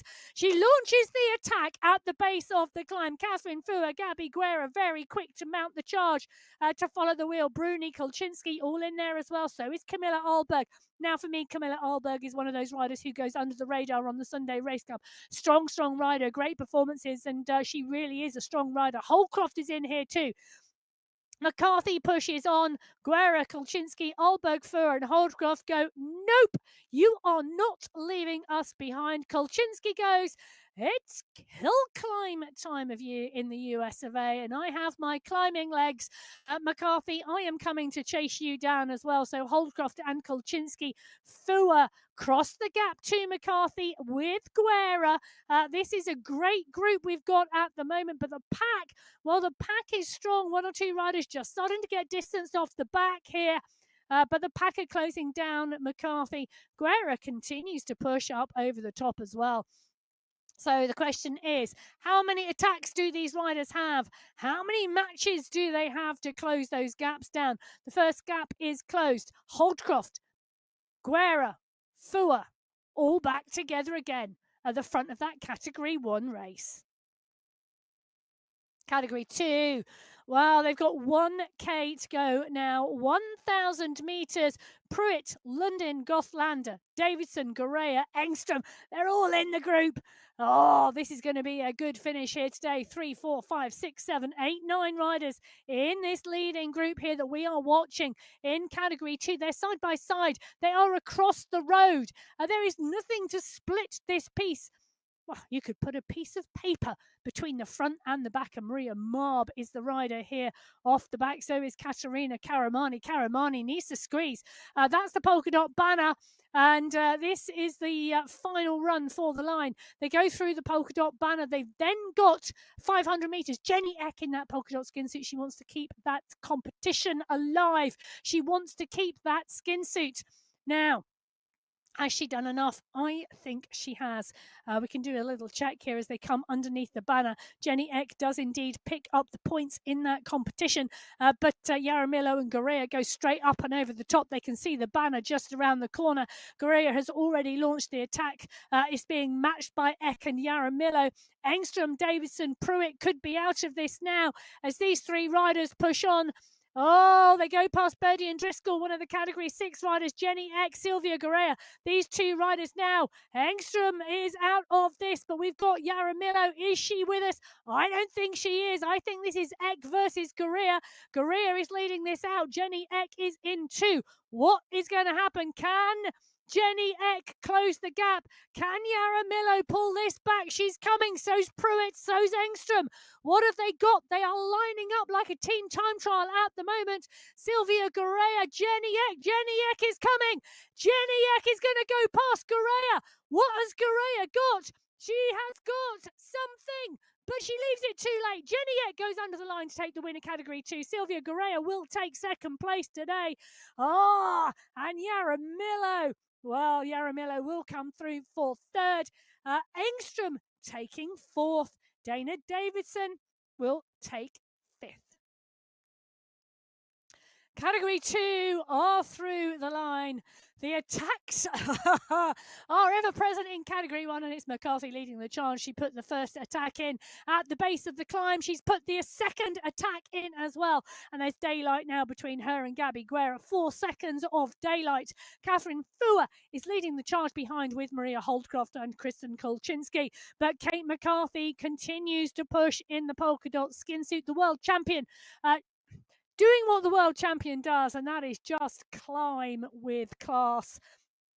McCarthy pushes on here. Guerra, the gap now at 5 seconds. Is this the race-winning move from Kate McCarthy?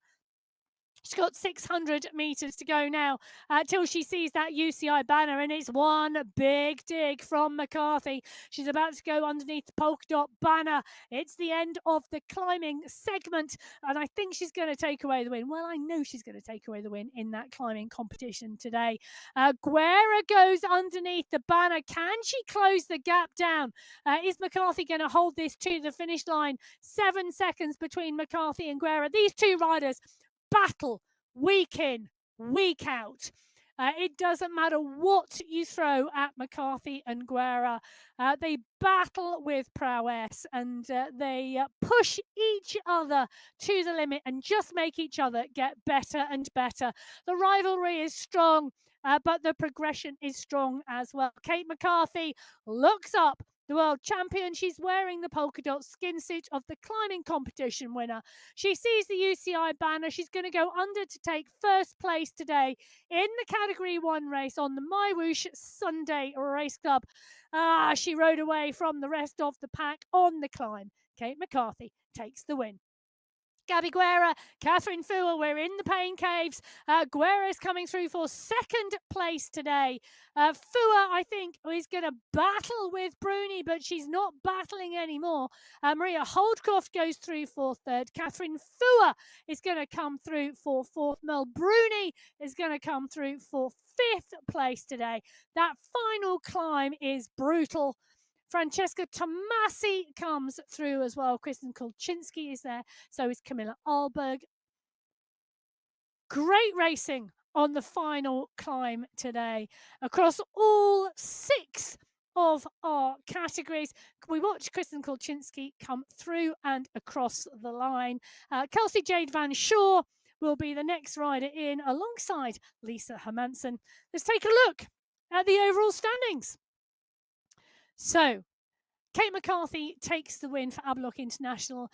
60 minutes and 12 seconds today in that Category 1 race. Gabby Guerra takes second place, 11 seconds back.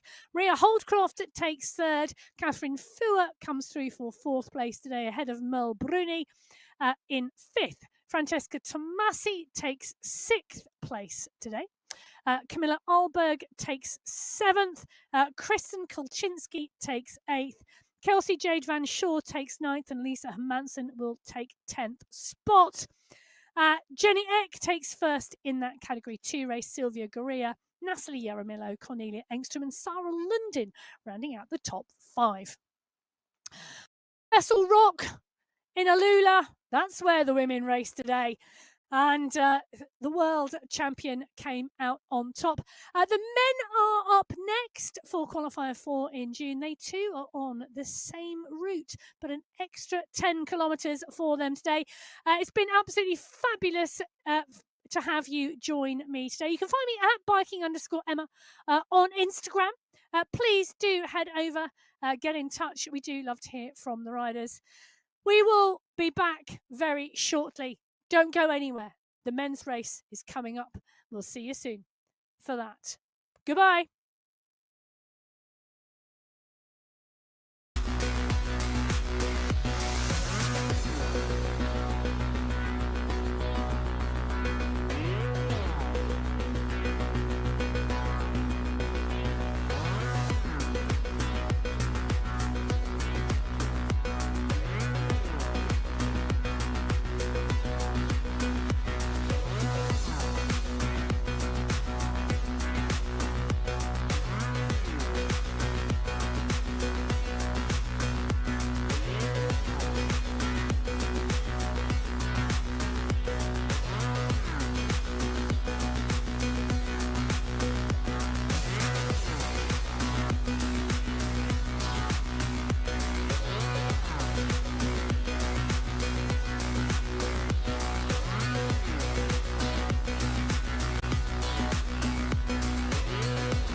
Hello and welcome to the MyWhoosh Sunday Race Club. It's qualifier race number 4. It's the 22nd of June and we are here for the women's race. When I say we, I mean you and me, Emma Martin. Matt Payne, my co-commentator, not with me today. He's on BMX World Cup duty. That's where you can find him. But I don't want you to go there. I want you to stay here because the men today, we are heading, well, we are heading to Alula. It's the rolling Alula course. You can see that in front of you, 47.8 kilometres of racing.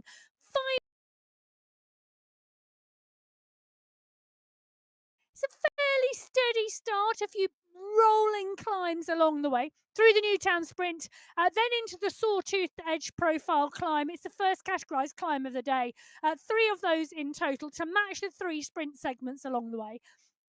Then they transition through to the Vessel Rock climb. It's a multi-stepped climb, 4.5 kilometres of climbing, but lots of opportunity for recovery and rest along the way. They then head through the Face Rock Sprint, up and over the final 2 segments of climbing up on the Vessel Rock, then the long descent before the final run into the final climb of the day. It is 2.7 kilometres in length. With an average gradient of 5%, the Alula Desert climb is where we will see the winners decided today across all 6 of our race categories. Now, the men have raced here 1, 2, 3 times before. The 19th of January was the first time this course was used. The course record is held by Michael Vink, 64 minutes, 27 seconds. Is that going to go today? Well, you need to stay sat in your seat and glued to the race to find out. So 6 race categories down in the start pens at the moment here in Alula. It's going to be category 6 that roll out first today. Just over 250 riders down on the start sheets today in the men's race. Category 6, the first riders out of the pen. They will be the first ones up. Now, category 6 last week, let me just say, 4 seconds separated the top 11 riders in category 6 last week. It was a really, really close competition. Is it going to be that close again today? Well, the teams we have present in category 6, BMC 6, Bain, McMurtry, Fosseed, Llewellyn and The Beast. Cycle District 6, Sabrino, Barroso and Harvey. Spinergy, they're represented today by Abbott, Demanuan and Otruba. Wheelies Racing, represented by Teron. And then ZTBR E-Cycling, well, that's Hoy and Fabra who are here today. Now, it was Fosseed from Warren, from Fabra, from Dadson, from Cadabona last week. Those are the first 5 riders over the line. Really going to be interesting today to see how this goes. Milano, Lloyd, Burton, Rooney, Milostic, Driscoll, Wolf, all in there. Efren Mamba is the rider we are in with as they head out of the start pen today. Those purple category 6 jerseys, 37 riders on the start sheets, and it's last week's winner who leads them out of the start pen, Marius Fosseed. He is indeed dialing it on the front, picking up the pace. Tom Harvey, nice strong pace off at the front of this race, really wanting to get this going today and get the kilometres per hour up and rolling. Well, they're over 40 within the first 200 metres. The pace is rolling. The Sunday Race Club Qualifier 4 in June. The men's race, well, it's now underway. The push is on the front here, and Jeff Rooney right up there with Tom Harvey, really wanting to get the pace of this race going from the start. Harvey pushing on Cronje, Bukowski is pushing too. Teron is there. So is Toro, all wanting to come together. One or two riders being caught out by the pace of the race out of the start pen. And you really do. You need to get your warm-up right. And B, you need to be really mindful at the start of the race. And I don't mean mindful as in a little bit of meditating. I mean mindful as in watching what everybody else is doing. Because whilst you won't win the race out the start pen, you may well lose it. You might lose contention with the back of the group, and that is not what you want to do. Well, Jeff Rooney, we can see him on our screens at the moment. He's on our screens in his pain cave, also part and parcel of the pack. Never one to not be mindful at the start of a race. And I tell you something, he's going to be there or thereabouts when we get to the end of this race as well today. Well, that is one rider who likes to climb. Well, Jeff Rooney right on the front of the pack. The purple shoes matching the purple jersey, the blue helmet. Colour coordination from Jeff Rooney. That's what we like to see. Sean Driscoll is there. Roshan Raj Teron is there. Carabona, all at the front of the race. The first 1.4 kilometres here already now done for the Category 6 riders. Let's give our new watchers a little tour of the screen and what they can see. So we've got Lenador is highlighted at the moment in blue on the name column. So it's his stats we're seeing in the white bar. Heart rate 132. There we go. He's going to pop up on our screen as well. Great to see him there as well. 222, 209 watts. You can see gone to green from black. Green means the rider is in the draft, just taking a little bit less energy to move. Black numbers means they're out in the wind. Then indeed 85 revolutions per minute. The pedal cadence is the last of those three numbers in that white bar. We also see what the rider is doing on the zone chart on the top right hand corner of your screen. So just currently zone 4, zone 5, they're on a little bit of a climb up and over the bridge at the moment. So Lenador just watching the cadence, just making sure he stays in the group, ever present in the pack. A little bit of a stretch going on the front here. Now the rider we have also got highlighted is the yellow bar on that top right hand corner. They've just come up over the bridge. The flat section is now with us. And you can tell that by that red line. That is the gradient and what is coming on the course for the riders. And then the satellite navigation image, just the image beneath the red gradient, giving you a shot of where the pack is at the moment. And that purple pack is rolling strong. And one rider just distanced off the back. So Category 6, well and truly underway. Sebastian Barczewski is the rider who we leave there. Before we head to Category 5, they are waiting patiently in the start pen. A number of teams represented today. BMC 5, yes, you can see a pattern. Agadello and Pruitt represent them today. Cycling District 5, Silver, Broadbent, Silianus is there as well. Level Up represented by Roy, Peterson and Bertrand. Team Veloz Chile, Fabian Tapia is there today. And the upcycled squad, well, that's Dromard, Mkhitaryan and Maillard. That is a strong crew. They are joined because there's totally of 40 riders on the start sheets today. Last week, 1 second separated the top 8. Dawson, Smithson, Velada, Pulaka and Mountier were the top 5. Yeah, it's going to be a tight race today. Category 5, up and out of the start pen. It's the start of the Sunday Race Club. Category 5, we're in with Rune Nelson at the moment. And the push is on the front of the pack, getting the pace rolling. Roy, Diaz, Leone, Kendall, Dromard. Really pushing on here. Ola Warren in the mix too. Mohamed Mkhitaryan. Mohamed Mkhitaryan is a rider who likes a strong climb. We saw him do phenomenally well and really come to our attention on the endurance climb in Category 5 earlier on this year. one of the riders who could go well today. The shorter, punchier climbs are something he needs to watch, but those longer climbs, the Vessel Rock climb, as well as that final climb today, the Alula Desert climb, could really suit him. There he is on our screens at the moment as well, just making sure that he is staying in that leading group. Pruitt is there, Diaz, Gavaria, Montoya, Petterson is there. You can see those riders. Pace is high already, up to 43 kilometres an hour. That pack is rolling. They're over the first roller of the day. It's a flat transition now for some time. They'll go through the Newtown Sprint. Now, Patrick Mortek set the fastest time in Category 5. He is on the start sheets today. He holds the course record for Category 5, 76 minutes, 36 seconds, set back in March. So it's going to be interesting to see. I always think there's a little bit more added motivation when you know you can go well on the course that you're racing, or you have gone well on the course that you're racing before.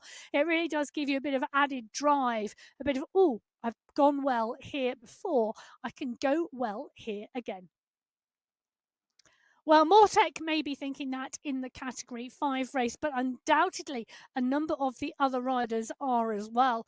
They are rolling in, and one of those riders, Rudolf Bertrand, on the screen at the moment, part and parcel of that level racing team, in the mix, tightly in the group, nicely positioned, concentration on his face at the moment. You really don't want to miss that pack. You don't want to get dropped off the back. Category 5 pack, rolling strongly all together. Nobody dropped off the back yet. The draft is good here. Category 5 out of the start pen, nice and steady today. The pack rolling really strong. They're setting themselves up for a really good race today. We are seeing the riders looking comfortable at the moment. Bertrand, the rider we just saw on the Pain Cave shot, currently sitting at zone 2. So a nice steady start actually here in Category 5. They got themselves up to pace very quickly. And then those riders who have got in the draft have just snuck in a nice steady pace. They're just coming up to yet one more of the bridges here on the course here in Alula, where there is a bit of a rise. These bridges, great. If you're out free riding in Alula, fabulous opportunities to just put in a little bit of a punch, just stretch your legs, like we're probably about to see with some of our riders here. So dropping in with Luke Kendall at the moment, you can see there in the Pain Cave, the rider pushing on here, the rider in the white helmet there in second spot. On your screen at the moment, James Mountier, the rider at the front. They are putting in quite a dig here, trying to stretch the group and looking for opportunities where you can stretch the group. Absolutely key, particularly if you know the groups are very well matched, and the categorization system here on the MyWhoosh Sunday Race Club matching the categories and the abilities so tightly. That's why we see such small time gaps in some of the finishes here. Well, Luke Kendall will leave him ahead of the race at the moment in Category 5 because Category 4 are about to start. Now, Category 4, one of our bigger race fields today, 49 riders on the start sheets and a number of teams. BMC Racing are here. Matteo Pino, Edwards and Giuliano. BMC 4, Moreno is here. Cycle District 4, we have Castro representing them. Dirt First, that is Fitster representing them today. Barczynski and Kirchner in a fight. White, Svart and Hagland for level racing. And then the Mighty Ducks, Timothy Brook, who took the win here in Category 4 last week, representing the Mighty Ducks. The Anzacs, well, that's James Robinson. But Bogren, Kirk, Amma, Polgarin, Arayev, Vargas, Jones, all here. Yannicki is here. Spratt, Connell, Kiddle, Rocker, Van Erck, Clendenin, Ramirez, Holtz, Stevenson. They are all in that bunch who have just left the start pen. Salazar is there. Perdicini is the rider on the front here. Not pushing on strongly on the pace. Salazar is. Vargas is there. Hagland now taking up the mantle. Connell in the mix. Brambati as well. Just pushing on. Nice little stretch on the group at the moment. They're going to need to close that gap down and close the group together. But there we are, Alexander Salazar on our screens at the moment, one of those riders who's pushed on at the front of the race, really working hard here today to get this pack rolling and rolling strongly. The group in Category 4, always a good group. So Category 4 last week, it was Brooke from Pinot, from Ariev, Kirchner and Moretti. Van Erck took the sprint competition. In fact, I've just seen Rick Van Erck on the screen. There, Robert Edwards with the Welsh flag. Mason Rocker, Ryan Giuliano, the two riders from the USA side by side in the pack. That's a yay, look at that. Loving it. Hagland is there as well, but it's Polgarin now on the front of the group as the group widens across the road. The pace is strong. They're at just shy of 45 kilometres an hour, and they are rolling now well and truly. Talking about rolling, Category 6 have rolled through the first sprint of the day, and it was indeed Marius Fossid who took that sprint. I tell you something, he was run really close by Joel Warren. In fact, Fossid must have just had great positioning in the group because Warren, 14.5 watts per kilo in the sprint, and really strong work out there today in Category 6. Category 5 will be on their way through. Category 4, starting 5-minute gap between all of our categories, other than between Category 2 and Category 3, where we take a 10-minute gap between those two starts. Does mean it's highly likely we will get to see all of the 6 race fields finish because of the way the starts are staggered. It does allow us that luxury. Well, Boo Amma is the rider on the front of the Category 4 pack, and you can see a bit of a push at the moment coming from Amma. Pino Robinson on the front, and just coming up to the wooden bridge where the waterfall is. You can see the bridge. You can see the gradient on that top right-hand corner, currently at 0%, so currently flat. That's all about to change.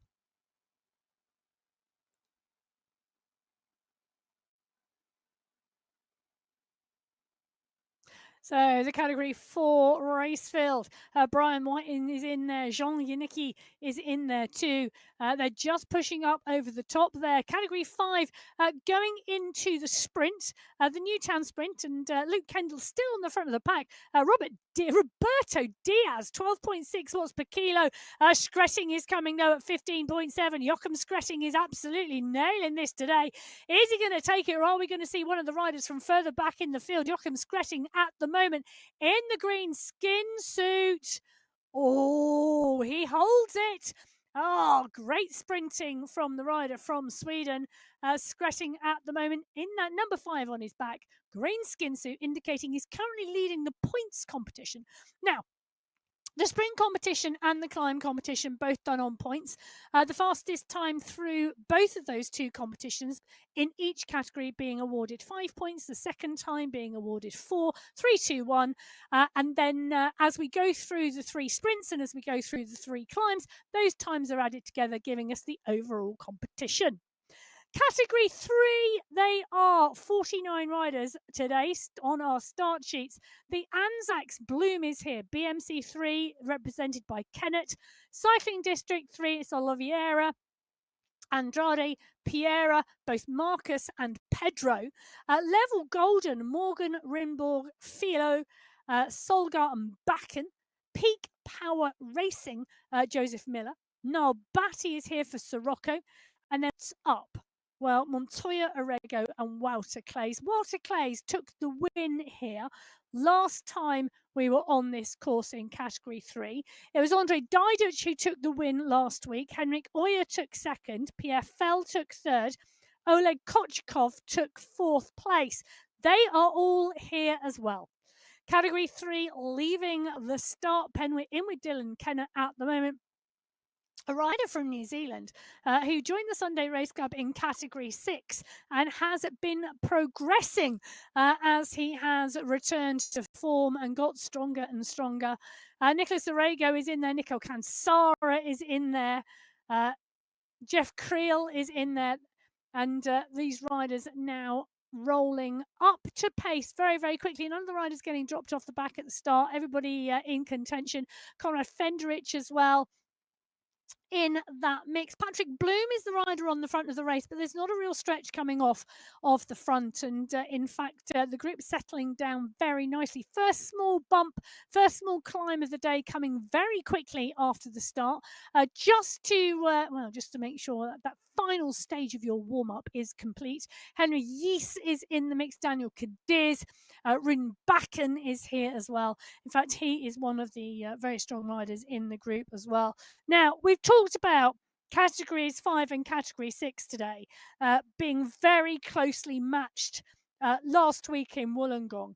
Category 3, you need to listen to this because 0.7 of a second separated the top 8 riders in category 3 last week. Could be close today. Raphael Amaro is the rider on our screen. We can see the French rider there, and he's tightly in the pack. One of the newer riders to the Sunday Race Club. Always great to have newer riders or new riders, brand new riders to the Sunday Race Club on our screens. If you're thinking about joining the Sunday Race Club and joining Ben Kirk and Alexander Salazar in category 4, well, head over to MyWhoosh.com, click on the events page, and then click on the Sunday Race Club. You will find the technical guide, the rider's manual, all the information you need to get on board and join us on the Sunday Race Club. You can join Robin Clennan, the Canadian rider here who took his first win in category 5 and then got progressed to category 4. He also joins the live coaching on MyWhoosh. Really interesting rider, and progressing really nicely as well on the Sunday Race Club. Fabulous to see. You can join them on the Sunday Race Club. You could join them for the MyWhoosh Championships in August, because the 12th to the 19th of August this year, it's the $1 million prize pot MyWhoosh Championships for 2025. 8-day stage race, 7 days of racing, 1 rest day, flat stages, hilly stages, mountainous stages, individual time trial stages, team competitions, as well as individual GC.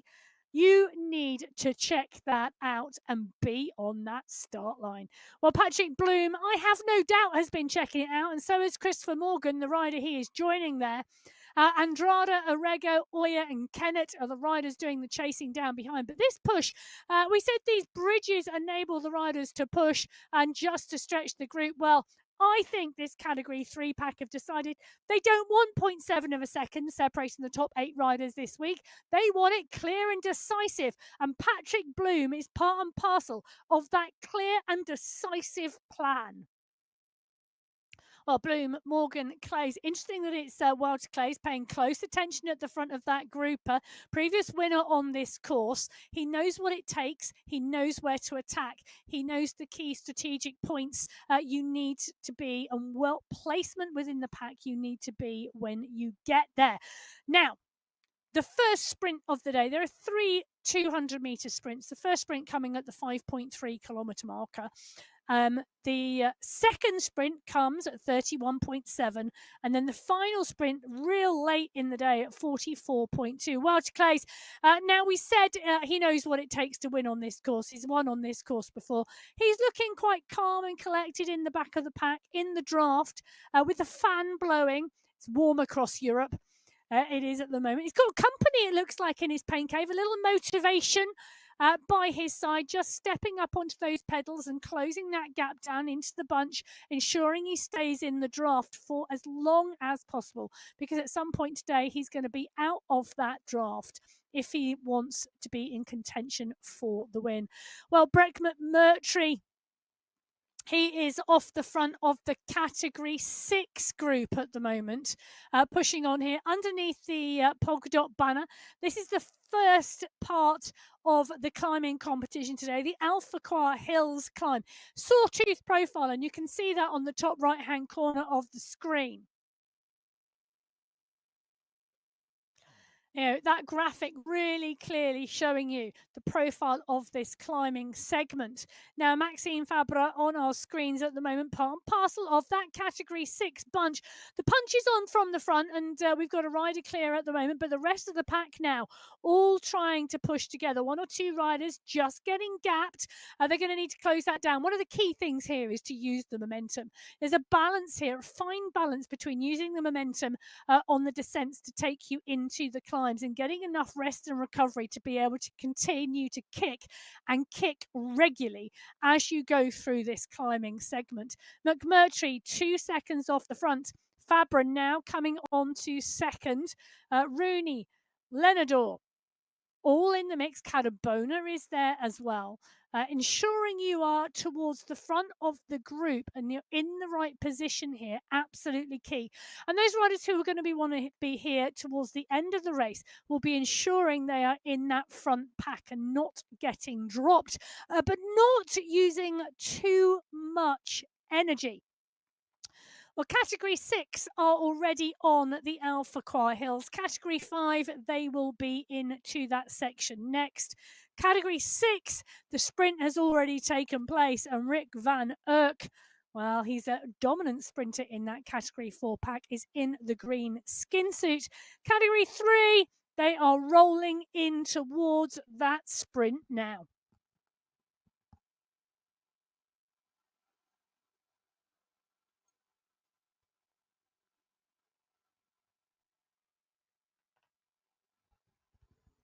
Well, while we sit and watch all 4 race fields out on the course, Category 2 and Category 1 are still in that start pen at the moment, waiting for their respective starts.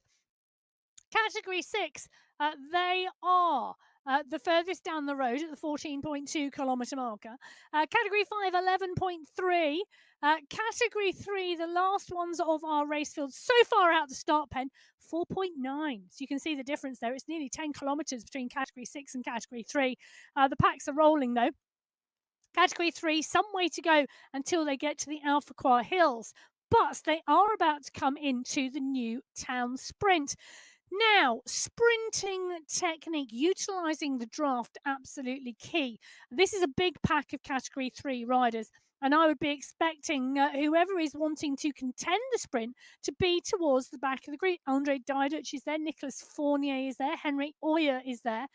These riders winding it up now. We're in with Patrick Bloom at the moment as he winds it up, but we are indeed seeing Conda really push on. Bloom going here. Iglesi pushing on to Fournier, absolutely dialing it.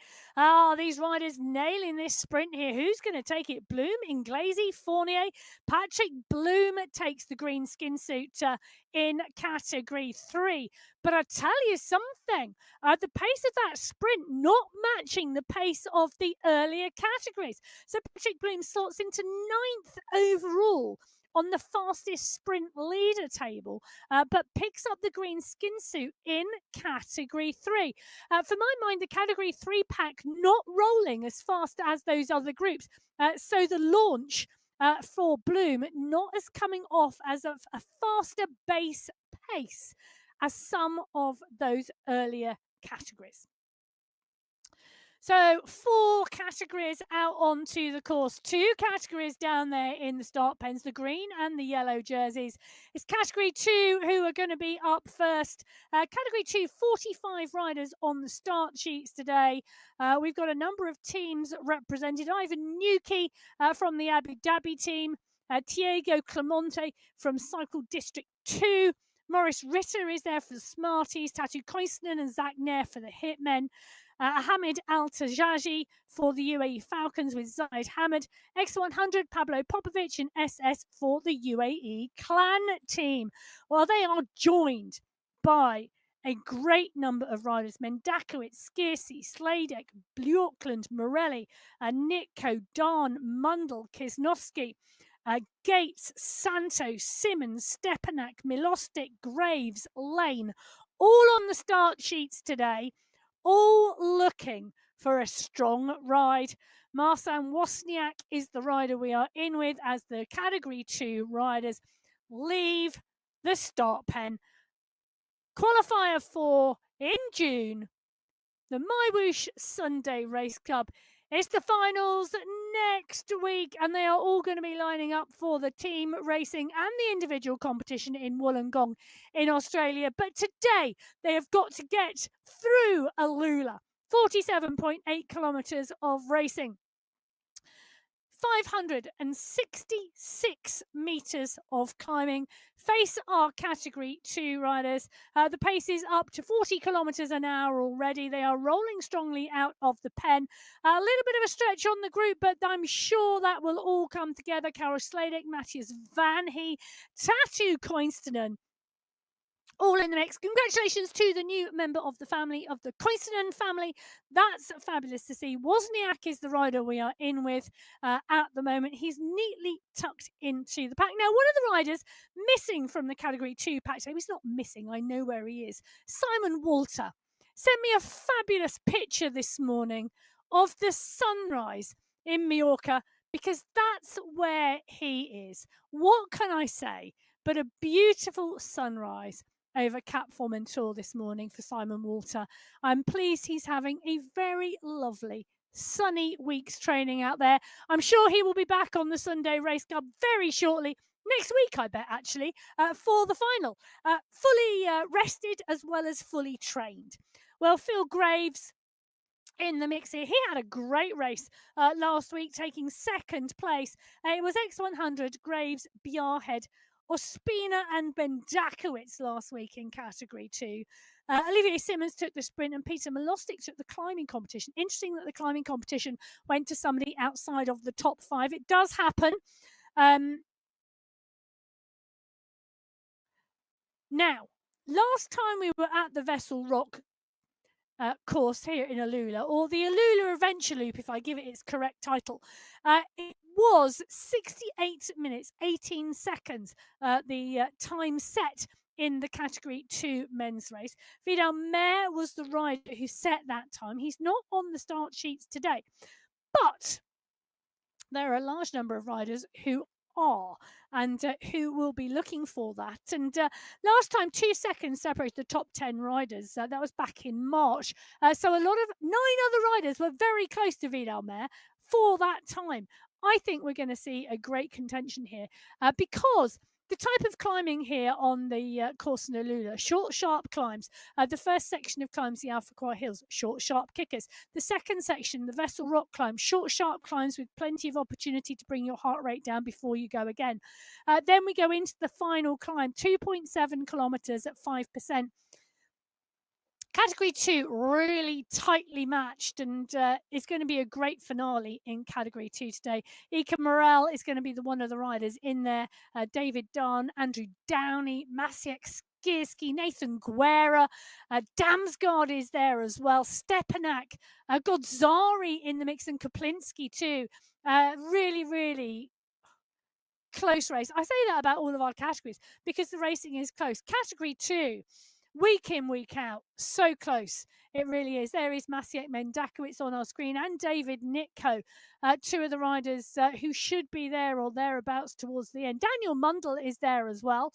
He's in the pack as Nathan Guerra's. Nick, I'm going to wave back. Matt's not in the studio today. Matt's on air at the moment doing the BMX World Cup. I think it's round 4 of the BMX World Cup today, coming from Papendal in the Netherlands. Don't go there, stay here.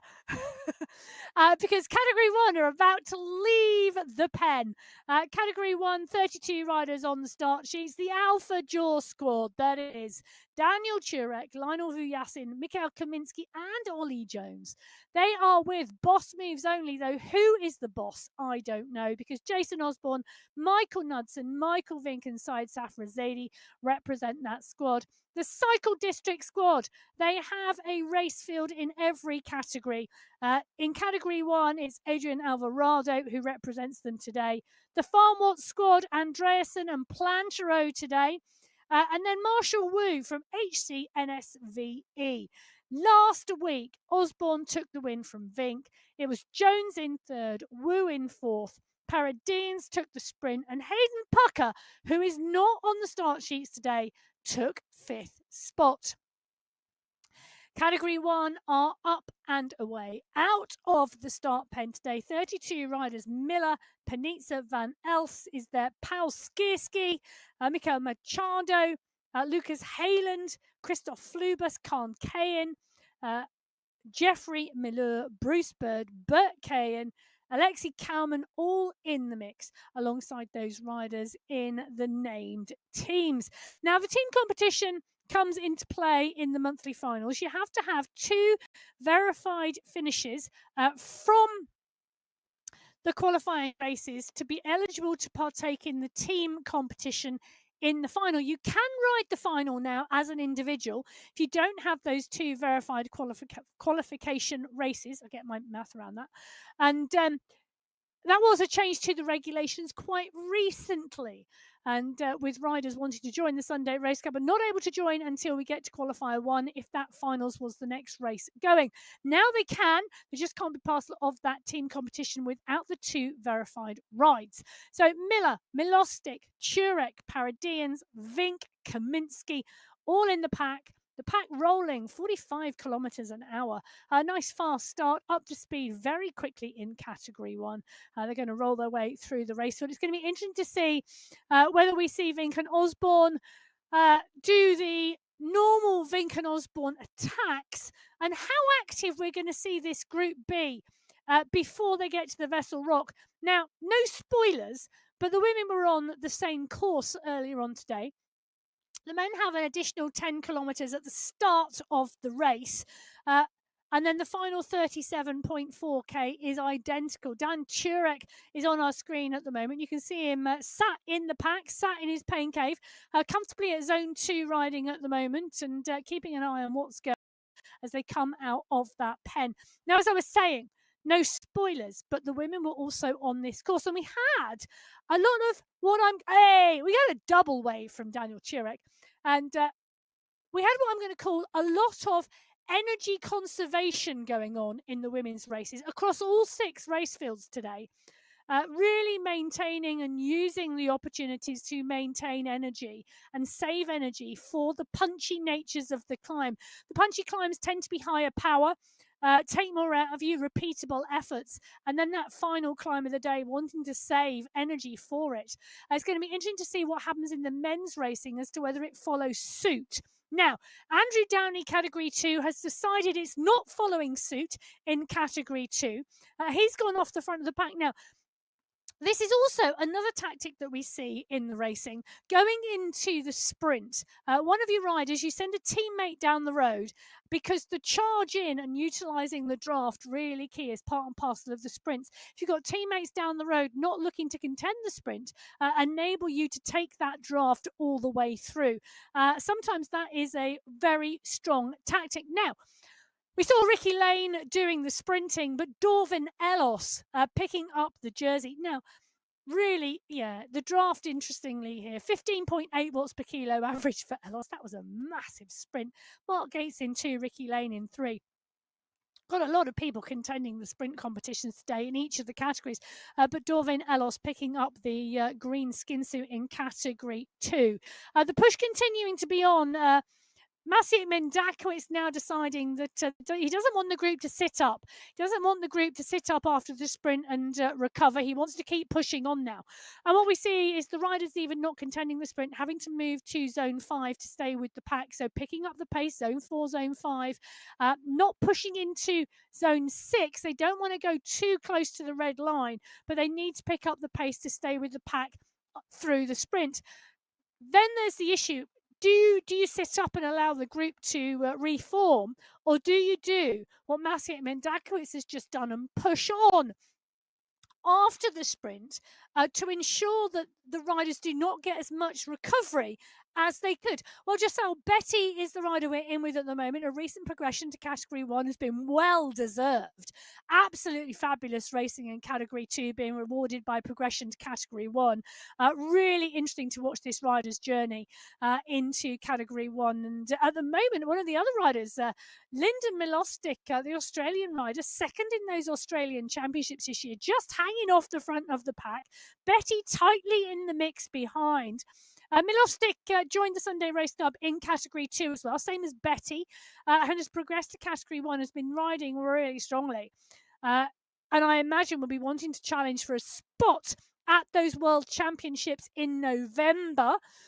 Keep your eyes peeled for more information coming out about that shortly. The information and registration for the MyWhoosh Championships opens tomorrow, the 23rd of June. That's the registration opening date, and I'm sure there are a number of riders waiting for that. That competition taking place in August this year, the 12th to the 19th at $1 million championships. Well, Lindy Milostic out on the front of the Category 1 pack. Brett McMurtry out on the front of the Category 6 pack. And nobody in his rear view mirror. McMurtry is clear, 40 seconds clear of the chasing group. He's at the 23-kilometre marker. Coming towards the Vessel Rock climb, he's given himself. What a gap to give yourself before you go into the Vessel Rock climb. Really tricky technical breakaway to go on the flat section, the flat run. It's 7.8 kilometres, the section between the Alpha Sawtooth Hill Profile climb and the Vessel Rock climb. And for McMurtry to have gone away, absolutely brilliant.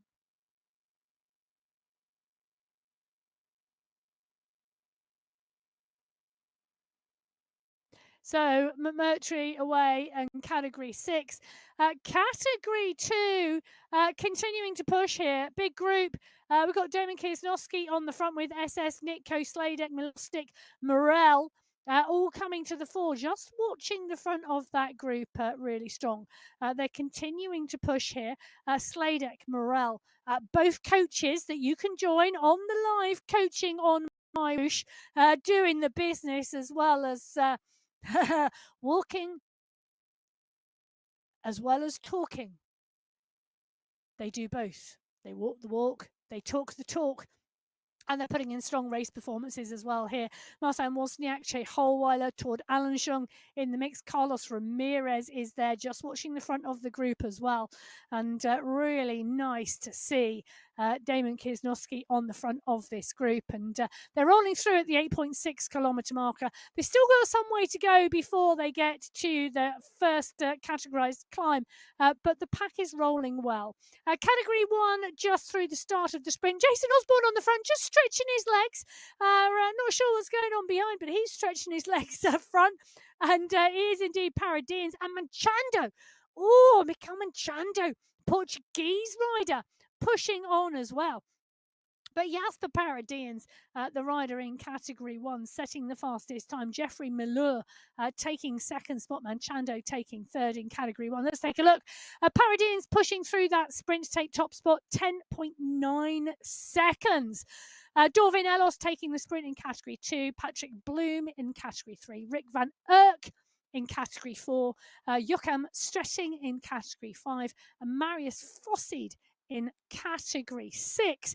Paradines taking the fastest time overall through the sprint, Category 1, and then Rick Van Erck in Category 4, setting the second fastest time.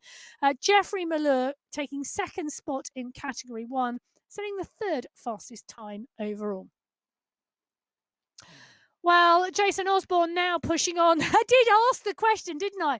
Will the boss move, and will Osborne and Vink push on early? They are indeed. And it's Jason Osborne, the world champion, pushing on here. Mikhail Kaminsky in that Alpha Door jersey, part and parcel of that Alpha Door squad, pushing on and trying to close the gap down. Van Elst, Vink, Andreasen, Wu, Vujasin all there.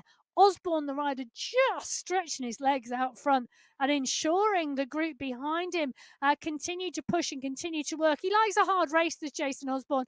Doesn't like it easy with the short, sharp pushes. Other people can short, sharp push harder than Jason Osborne. Jason Osborne likes a long, hard race. That's the type of style of racing Jason Osborne likes. An hour's hard time trial would be absolutely perfect for him. But Dan Turek from the Alpha Jaw squad now going down the road, trying to get onto the back of the wheel. Vujasin sitting on the front of the pack. Vink Van Elst. Interesting move. Boss moves only out in one. Alpha Jaw sending Turek down the road to sit on his wheel.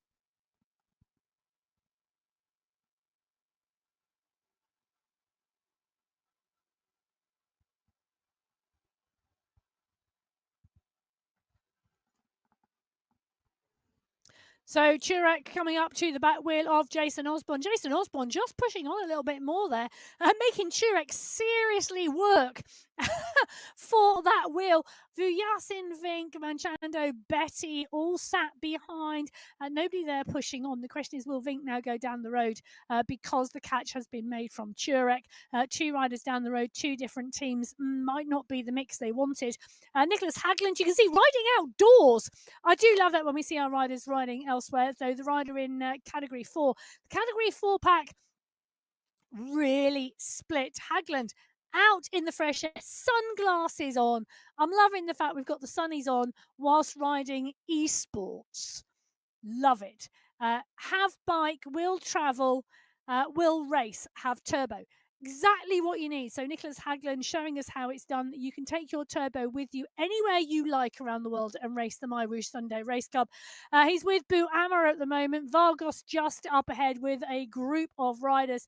They're going to need to move to close that down. At the 20-kilometre marker, they've got around 4K to go till they hit the first climb of the day. Turek is now on Osborne's wheel. And, well, I would just sit there if I was Dan Turek. I wouldn't be wanting to come around and do any help or any work at all. Jason Osborne out in the lead in Category 1. Dan Turek in 2. Manchando on the front of the group. Not a strong pace on the front of that group at all. So Category 1. 2 riders out on the front. Jason Osborne puts the call out. Come and work with me. If I was Daniel Turek, I would say, you're the world champion. You put the move in. I've just closed the gap down. But no, Turek is picking up the mantle. They've got a 12-second gap on the chasing group behind, and Turek has decided, yep, I'm going to work with you. Coming through to the front to help Jason Osborne. 2 up, time trial on the front. Now Michael Vink goes, Lionel Vuyasin, 10, 11 watts per kilo. Vink's decided to go over. There he is, up and out of the saddle in his pain cave. You can see that. And the second Vink goes, everybody else wakes up and moves too. So Jones, Van Elst, Andreasen all covering Vink's move. Turek and Osborne are down the road. One from the Alpha Jaw squad, one from Boss Moves Only. If Vink gets across, that's 2 from Boss Moves Only. Alpha Jaw don't want that. Vuyasin and Kaminsky. Jones, they are Turek's teammates. They're not going to let Vink go. So the whole pack is now animated. Turek and Osborne down the road. Jones, Van Elst, Andreasen, Knudsen, all pushing on. Ollie Jones riding really strongly at the moment. He's got some great form. He is clear of the rest of the chasing group at the moment. So the push from Ollie Jones really strong here. Not able to close the gap down, but he is just off the front of the group. So Paradians in the sprint skin suit in Category 1. Ollie Jones, the rider we're in with at the moment, is in between. He's in betwixt. That's a good phrase, isn't it? In betwixt. Osborne and Turek out front in 1 and 2. Jones in 3. He is 7 seconds back, but he's 5 seconds clear of the chase group behind. So Jones has got a decision to make now. Do I close down the gap and join Turek and Osborne? Do I push really hard and expend the energy to do that? Do I sit up and wait? Do I stay in no man's land in the middle? 6 seconds from the leading 2, 7 seconds from the group behind. You can see we're dropping into the pain caves of the riders here. Jones at the top is the rider we're watching. He's the rider trying to close the gap down to Turek and Osborne. High cadence, look of concentration, really focused. Lionel Vuyasin sitting back in the group. A much steadier pace just out of the saddle there. Van Elst in that group as well. They are 8 seconds down. Knudsen's now pushing. Knudsen from the Boss Moves Only squad. Woo is there as well. There's a big push coming from behind now. Big push coming from the pack because it looks like Ollie Jones is going to join Osborne and Turek. It's got the gap down to 6 seconds, but it is sitting there. So Category 1 on the right-hand side of your screen, we're watching Ollie Jones try and close the gap down to Jason Osborne and Dan Turek, but the gap is staying at 7 seconds. The pace and push from behind was coming. It's now gone off the burners They really are struggling to work out what they're doing there. Are they closing the gap down? Are they not? Are they pushing? Are they not? Are they happy with the two riders out front? Jones now taking a break from the push, but trying to maintain. Oh, it's looking like the group from behind are going to reel Jones in. The gap to Osborne and Turek back out. It's going out now to 11 seconds. Osborne and Turek working strongly together. Category 2 on the left-hand side of your screen, they are around 2 kilometres further up the road. X100 just in trouble at the moment. Been dropped from the group. Elos Mendakowicz, part and parcel of Adam Stenman behind X100. Those two riders looking though they are in trouble going through the Alpha Hills section.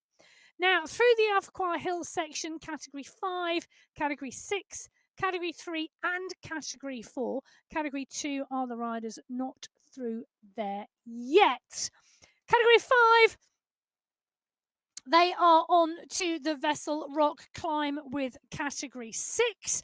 And Justin Roy, just off the front of the group, you can see the group behind Pruitt, Peterson, Pruitt, Warren at the front of that pack, and the climbing really moving. They're around 2.2 kilometres into the 4 kilometre climb. So they're about halfway up the Vessel Rock climb. Riding, I was going to say, fairly steadily at the moment. So Justin Roy now starting to push on and dig again as the gradient goes up. It's a multi-changing gradient on this climb, from fairly significant flat sections to gradients of around 8 or 9%. And the average gradient 2.3, which really shows you the changing nature of the climb when you look at the gradient overall over the 4.5 kilometres that the climb is. But Pruitt now bringing Roy back into the group, Peterson, Warren, Dromard, all at the front of that pack in Category 5, really starting to work their way through the Category 6 group, who started 5 minutes earlier. That Category 6 group are 1.6 kilometres further up the road. And Simon Llewellyn is now the rider out on the front. He's brought Fawcett back into the mix, who is the rider just closing down here. They really are coming to the top of the climb at the moment at the 28.7 kilometre marker.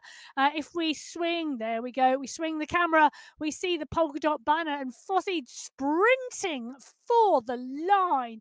Oh, he gave that everything. But, that is close. Joe Warren takes the fastest time up the Vessel Rock climb. But because of the point situation on the Alpha Hills climb, Fawcett keeps the polka dot skin suit. Interesting move. So, the Vessel Rock climb, Category 6 are up and over. Fawcett, Llewellyn and Fabre are the riders on your screen at the moment. You can see Fawcett taking a huge look at that. That was one big effort to keep that skin suit. Oh, he's gulping in the air at the moment. Simon Llewellyn, Maxime Fabre are all there. Benjamin Hoy is in the mix as well. Let's just take a look. Category 6, 17 riders over the top of the Vessel Rock climb section together at the 29 kilometre marker in the race. 17 riders heading towards the finish line in that Category 6 race. Warren, Fawcett, Hoy, Llewellyn, Bachowski, Abbott, Atruba, Cadabona, Fabre, Rooney, Olsen, Milostic, Toro, Bain, and Ozorko, Hooker, and Lenador is the leading group in Category 6. All 17 riders up and over the Vessel Rock climb. On Category 2 and Category 1, the last two group of riders to come out of the start pens together. And you can see Category 1, it's still Osborne and Turek. They're 15 seconds clear at the moment. 15 seconds clear of the chasing group, which contains all the protagonists in that Category 1 race. They really are motoring today. But Turek and Osborne working well together. Dan Turek from the Alpha Jaw squad.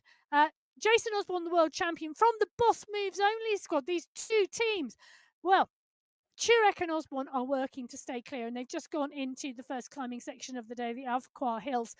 They're pushing on here.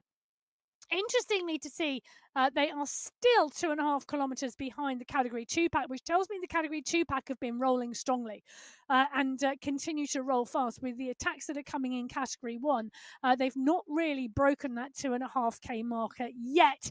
Turek and Osborne, 14 seconds. Vink, Van Elst, Milostic, Panitsa, Skierski, Miller. And you can see just how far back they are on that overhead shot at the top of the screen. They really are some distance now. That is some gap.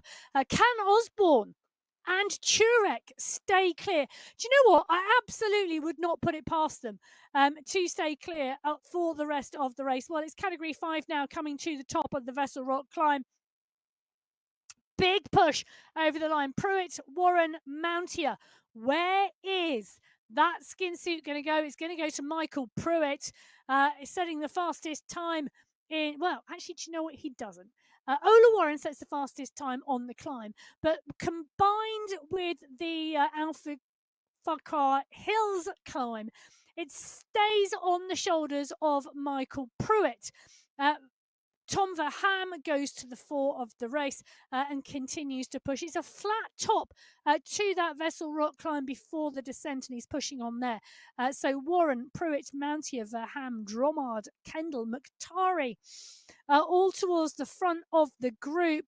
20 riders in that leading group in Category 5 over the top of the Vessel Rock climb. Now, we said at the start of the race, this is the type of course where we will see big groups unless there is dynamic action. We're seeing dynamic action in the Category 1 race group. And you can see, look at the size of this pack behind. All still together, the chase group in Category 1 at the end of the Alpha Qualifier Hills. Turek at the moment, I think, is the rider in the polka dot skin suit in Category 1. I think he's going to hold that. No, he doesn't. It goes to Michael Knudsen. And I'll tell you something, Michael Knudsen is a rider who really knows how to take a polka dot skin suit. We see him sneak it off the back of other riders regularly. So Michael Knudsen sets the fastest time up the Alpha Qualifier Hills, 4 minutes 55 seconds. Really strong time. Olivier Simmons, better known for his climbing, but just showing you where climbers and sprinters overlap, setting the fastest time in Category 2. Category 3, Stan van Vellegem taking the fastest time on the Alpha Qualifier Hills. Category 4, it was Ricky Kiddle. Category 5, Clinton Cirillo. And Category 6, well, the fastest time in Category 6, Marius Fosseed. So all of our riders now through the first sprint section of the day and the first climbing section of the day.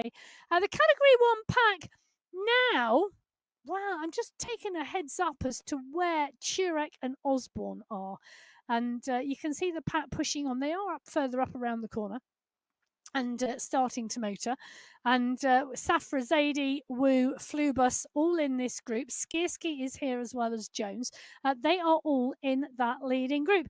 Well, Category 2, we've not been in with Category 2 for some time. And I can tell you, Maciej Mendakowicz is clear of the group behind. 22 seconds clear. They've yet to go into the Vessel Rock climb. So the attacks are on. Category 2, Category 1, attack, attack, attack. Mendakowicz has gone clear by 23 seconds in Category 2. Dangerous rider for the pack to let go clear. Peter Milostic, Ivan Nuki, Mark Santo, Jan Kaplinski. That's a group to have on the front of the pack. But they are the group on the front of the pack. But they can't see Maciej Mendakowicz, and he is a rider not to let go down the road. He could stay clear now. Osborne and Turek are still clear in that Category 1 race. And the riding is strong. So the Vessel Rock climb, the climb that Category 2 will face shortly. 3 categories already up and over the top. We've just seen Category 4 go up and over the top. And it is indeed Alexander Salazar who has gone over in 1. That's a strong push from Salazar. Moreno in 2, Kittle in 3, Giuliano in 4. So 24 riders in the leading group in Category 4 going up over the Vessel Rock. But this is Category 2. Maciej Mendakowicz is 28 seconds clear of the chase group behind. You can see here, Mendakowicz sat in Zone 4, pushing a strong tempo, staying within himself. He's picking a time trial pace. He's picking a pace he knows he can hold for an hour. This is not beyond him at all. He's really, really managing that pace. Category 2 pack on the other side of the group, Jakob Bjorklund, currently Zone 1. He sat in the pack, Zone 1, Zone 2, comfortable pace. This pack are not chasing at all. Mendakowicz time trialling away from them and extending the gap now to over 30 seconds. I know there's some climbing to come and quite a lot of climbing to come, but they're really underestimating Maciej Mendakowicz if they don't think he can stay clear. I think he can. Well, we will see shortly whether Mendakowicz does and stay clear here in Category 1. So Category 2 and Category 1, we've got leaders away. We've got Osborne and Turek away in Category 1. We've got Mendakowicz away in Category 2. There we go. Take a look at that. Maciej Mendakowicz has got 400 metres on the group. Turek, well, Jason Osborne has put in an attack. Come on. Daniel Turek has got to match it if he can. It doesn't look like he can. It doesn't look like Turek is going with Osborne. Wow. Turek not following Osborne's attack at 0.6 kilometre marker. It's a push from Osborne. Turek not responding. Turek is going to go back into the fold. But Turek there, look, we're going in with Turek at the moment. He's gone to Zone 1. That's the recovery mode needed. So the push has been happening. He's sat up now. Osborne has gone clear. But Osborne has gone clear now. That makes Osborne, what, 35 seconds clear, 30 seconds clear of the group now. Turek going back into the pack. He's going to recover, go back into the group behind. Michael Vink, Kaminski, Van Elst, Jones in that group behind. They'll see Dan Turek coming back towards them. Osborne now left. Well, to do what Jason Osborne does well. He's wearing those rainbow bands. He's not in the polka dot skin seat. That honour's gone to Michael Knudsen from behind. But there's nobody to take up the mantle, Jason. You can call for someone to help, but there's nobody there. Dan Turek, 22 seconds back now. Osborne is out and on his own. So Turek makes contact with the group behind. Michael Vink, Ollie Jones, Lionel Vu, Yasin, Marshall Wu. There they go. Daniel Turek. He's sat up. He's recovered. He's now going to lead the charge from behind. 29 seconds. One rider out front. Big group. Dan Turek goes back into the group. Vink, Knudsen, Jones, Wu, Vu, Yasin, Safra, Zaidi, Skirski, et al. Are all in the pack. Well, as the men's race hots up in Category 1, Daniel Turek going back into the group. I can tell you that 29 riders, have gone over the Vessel Rock climb together in Category 3. It's a huge group. Henrik Hoyer sets the fastest time. Patrick Bloom, Alex Heaney, Christopher Morgan, all in the mix. But 29 riders in Category 3 going over the Vessel Rock climb together. You can see on the right hand side of your screen the pack in Category 1, the last race field to leave at the start pen. On the left hand side of your screen, the first race field to leave the start pen. 35.4 kilometres. Cadabona, Milostic, Olsen, Warren, Llewellyn, Truba. 5, 6, 7, 8, 9, 10, 11 riders in the leading group now in Category 6. This is the last section of the Vessel Rock climb. There's the categorised section at the start, which is the main climb. They then drop down onto the plateau. They then climb twice out of that plateau before they start the main descent down to the flat run towards the final climb of the day. That is the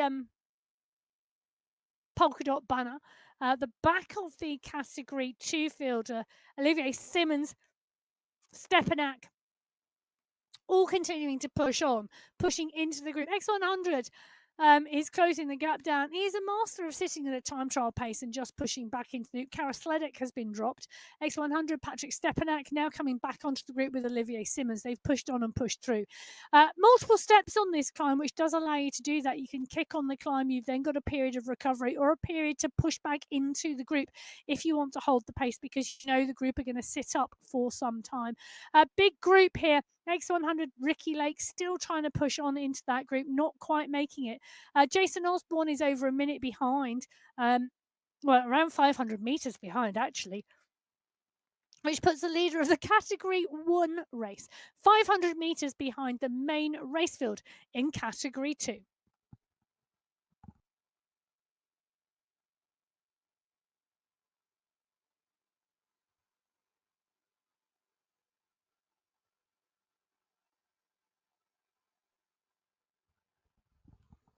We drop into Matthias Van Hees Pain Cave.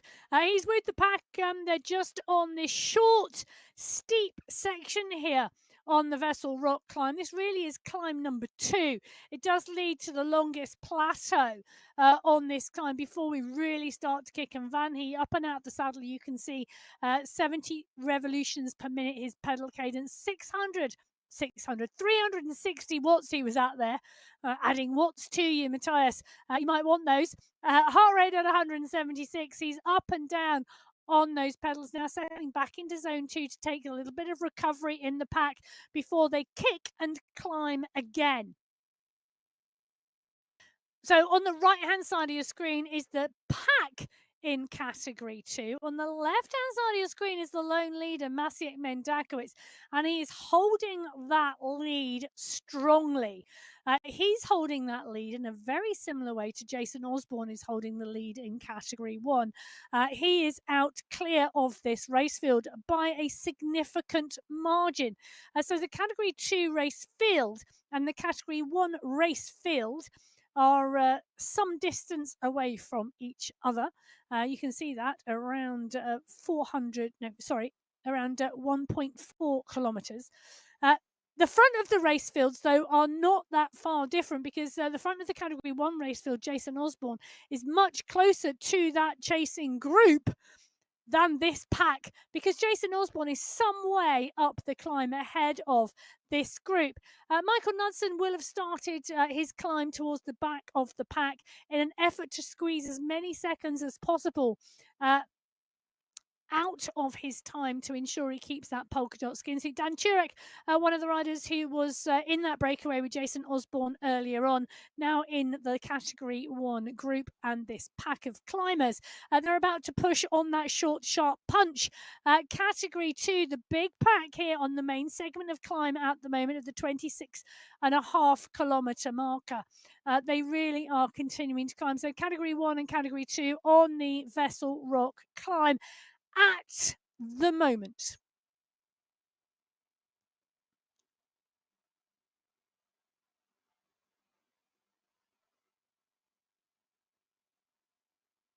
Category 1 climbing strongly here. The gap coming down between them and Category 2, as you would expect on the climb. This is Category 3. They're up and over the Vessel Rock climb. They're at the 32.8 kilometer marker. This is the first of the 2 climbs off of the Vessel Rock plateau. The one with a little kicker at the end. You can see that there very clearly on the profile. Category 3, 29 riders in the leading group as we went over the categorized segment earlier on. It's looking like we've got a rider down the road just off in the distance, but we're in with Dylan Kennett at the moment. Henrik Oya in the polka dot skin suit right next to him. John Brune is there. Henry Yeast is there. Rune Bakken is there. Nicholas Fournier, James Harvey are all in the mix. Well, The push is on because it's Christopher Morgan who is the rider just off the front of the group, setting his own tempo.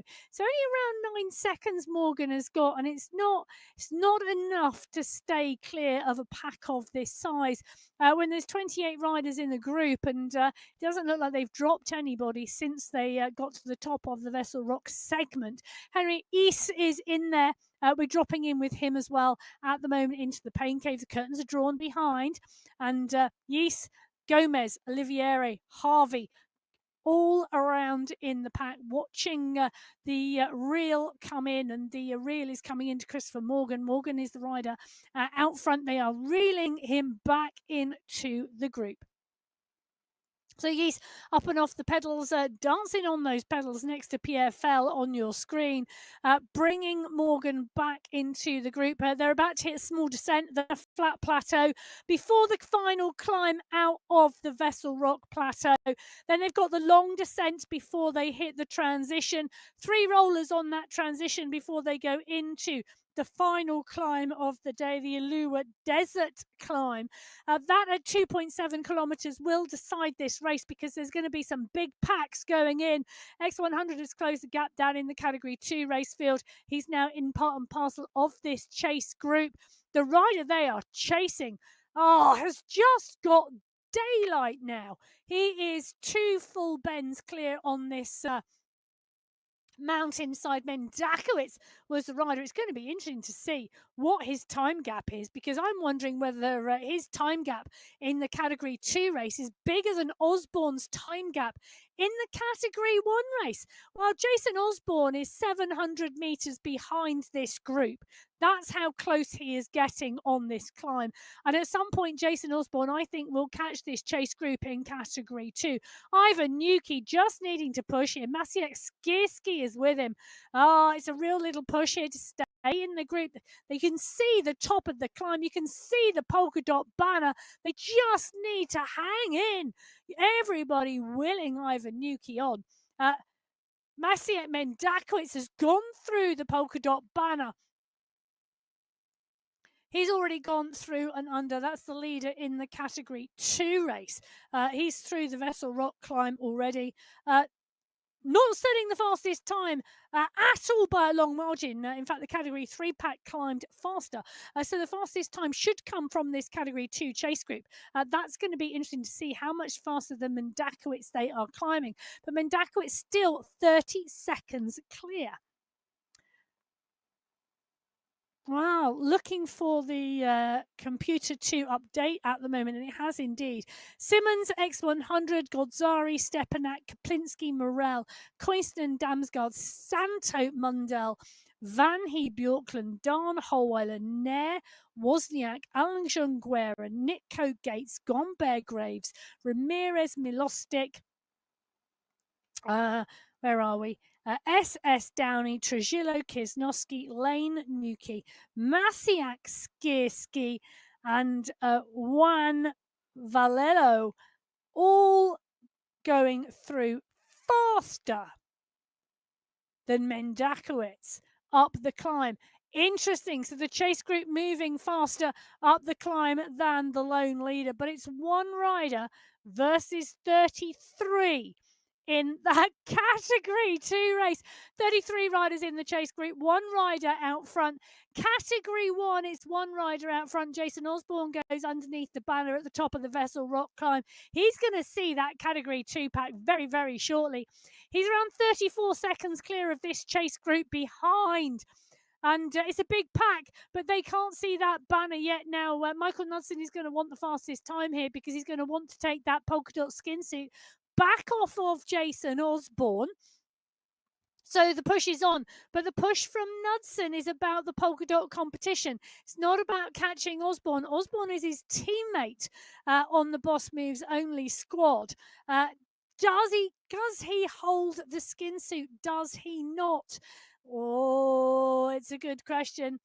Jason Osborne was second, I think. No, he wasn't. Actually, Dan Jurek was second to Michael Knudsen on that first climb of the day. On the Vessel Rock climb, Michael Knudsen does pop through and take the fastest time, 7 minutes and 2 seconds ahead of Jason Osborne.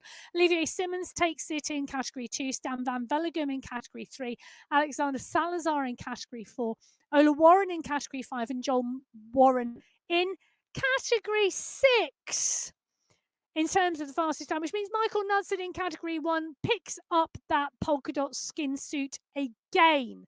Now, Osborne is 37 seconds clear, but the pace is now on here with Ollie Jones, Michael Knudsen. They are pushing on, but Jason Osborne's got a huge gap. This really now, I think, is about positions 2, 3, 4, and 5, and where we go from here in the category 1 race, because the size of the chase group too big for a lot of these riders. They're going to want to bring the gap down and to really start to think about 2nd, 3rd, and 4th if they're not going to catch Osborne today, which is highly unlikely. But in that chase group, Knudsen, Kaminsky, Jones, Panizza, Wu, Van Elst, Vujasin, Turek, Milostic, Manchando, Plantero, Flubus, Vink, Safrazadi, and Bird. It's a strong group. Can they close it down? I don't think they can. Jason Osborne, 30 seconds clear, but the pace is on now. Jones, Vink, Van Elst, Vujasin, they are looking to break this group up. They are looking to make smaller groups from this because otherwise this is going to be a big pack going into the base of the final climb together. They've got 2 more climbs out of the Vessel Rock. They're on the transition at the moment, and they then will kick onto those final 2 climbs. Now, Jason Osborne is going to see this group first. This group are the category 2 chase group. They're going through the face rock sprint. Now, the face rock sprint, the pace is on here, and we can see, oh, look at that, it is indeed Olivier Simmons. You know, he's after, so Olivier Simmons, credit to him, he holds the green skin suit and he holds the polka dot skin suit. Now, there are some courses where the climbs very much focus on suiting the climbers and the sprinters, and these early climbs here in Alula really do that. They're short and they're sharp.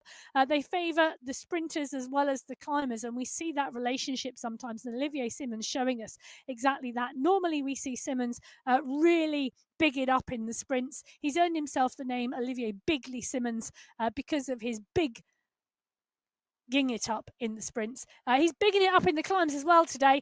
Now, X100 calls for some help because he wants to start chasing it down. Maciej Mendakowicz, the gap now is only 15 seconds. The gap is coming down. Maciej Mendakowicz is getting tired. X100 has noticed. He wants the group to start to work to do the chasing.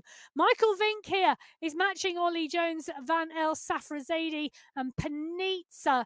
Osborne is 40 seconds clear at the moment. They too are going into the sprint, and this is getting really, really close. 2 chase groups in the category 1 race, but at the moment this group about to go through the face rock sprint. Jason Osborne's already been through. He's just continued to set his standard pace through it. This group, I think, may also just set a standard pace through it because they are more interested in the overall competition than the sprint competition. Jasper Paradians is the rider who has been pushing on in the category 1 sprint competition, and I think he will come through later. But at the moment, Jason Osborne holds the fastest time, 15.5 seconds at his time trial pace, 6.5 watts per kilo. Simmons, category 2, Clays, category 3, Van Urk, category 4, Cirillo, category 5, and Marius Fosseed in category 6. Fastest time so far, Rick Van Urk, category 4, chapeau. So 1 more sprint facing our riders today.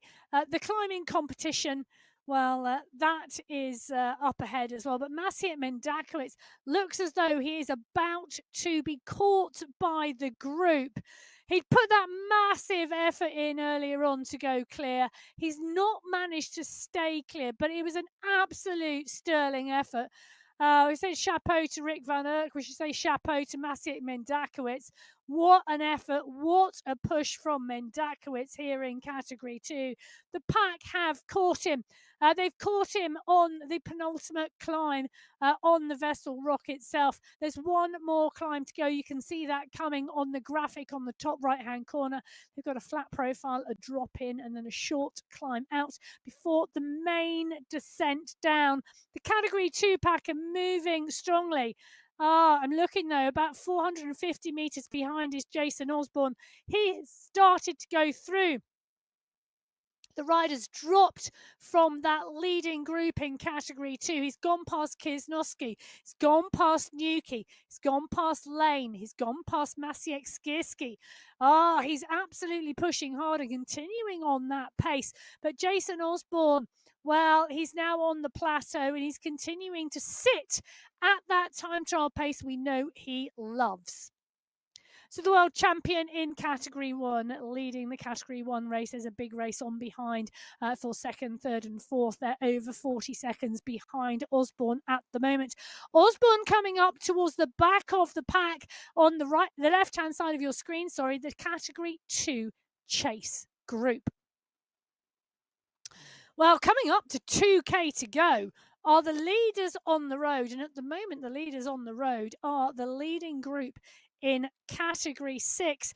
And it's looking like we have, I think, about 11 or 12 riders. We did see 13 before we got to the Category 5 pack. But Jeff Rooney, Peter Atruba and Andrew Bain are off the back of the group. Jeff Rooney's going to need to push to get back in. So 11 riders still in contention in the Category 6 race at the 45.7 kilometre marker. They're coming up to the 2K to go mark with 11 riders in contention in Category 6. Category 5 are about 400 metres behind them. Well, the leaders in Category 5 are. We've got a big group. We had 20 riders in this leading group last time we were in here. And Mkhtari, who we know climbs well. Mortek, we know climbs well. Vaham is there. Gavaria is there. Leone is there. Bertrand is there. Kendall. Luke Kendall is there too. Great riding from him. And that's going to be a great finale as well today. So Category 6, 11 riders. Jeff Rooney just on the back of the group, needing to push in. He's 2 seconds back. It's going to get gapped, I think, unless he can do something about this. This gradient, pretty consistent. It's slightly steeper on the earlier parts of the climb. Then it levels off slightly. And I say slightly, it doesn't make a huge difference. Before a bit of a kicker before we get to the top. Now, Hoy is the rider trying to ride clear of the Category 6 pack.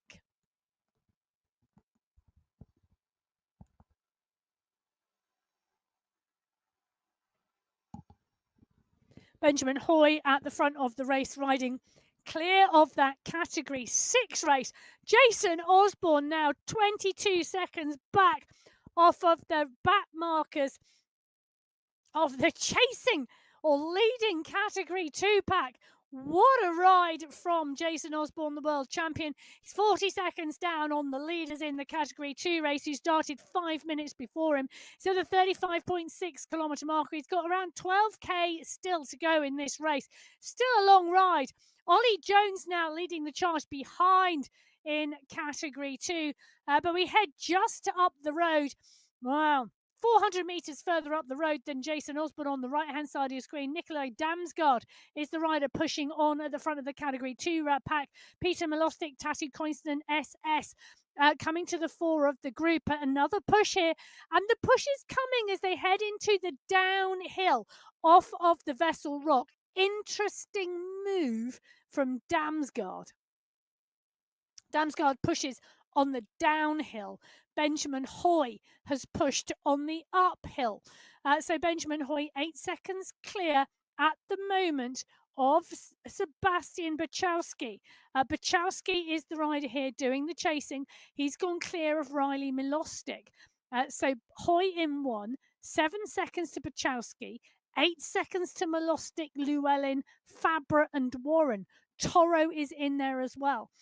These riders now coming towards the final 1,000 metres of this race today at 46.9 kilometres. Look at the pack chasing here. They're chasing Barchowski. They're chasing Hoy.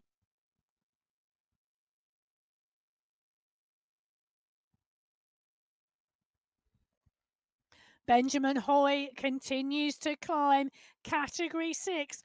Hoy riding strongly here. Benjamin Hoy won in Colombia on qualifier number 2.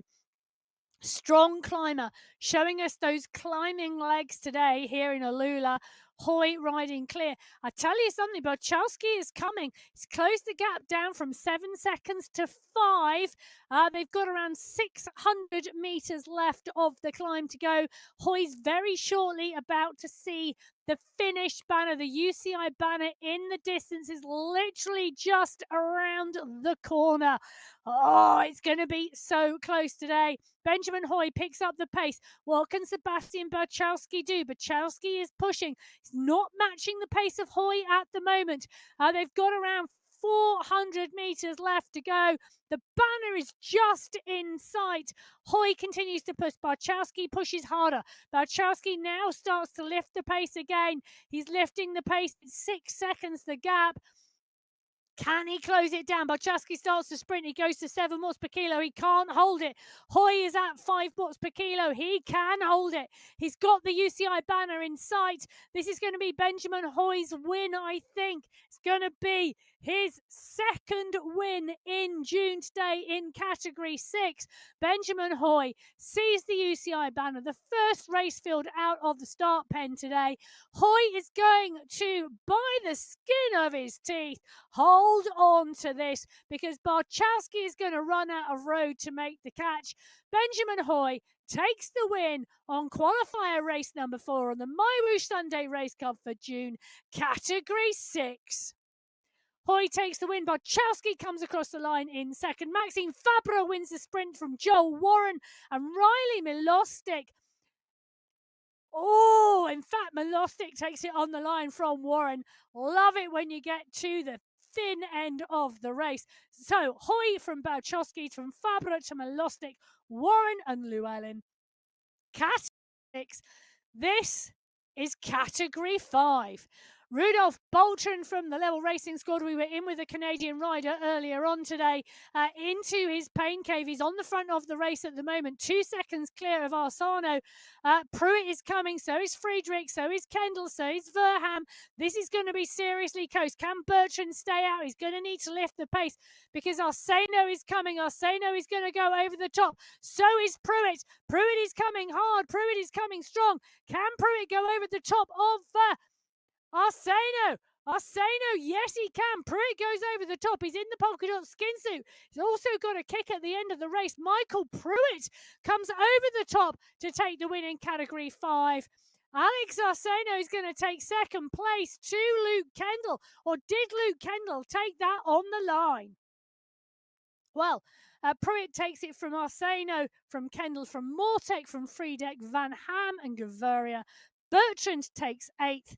This, however, is category 4, Salazar and Rocco Moreno. It's a 3-up line to the finish here. Salazar kicks. It's a massive sprint from Salazar. Rodders, Rocco and Moreno got absolutely nothing. Alexander Salazar kicks at 11 watts per kilo.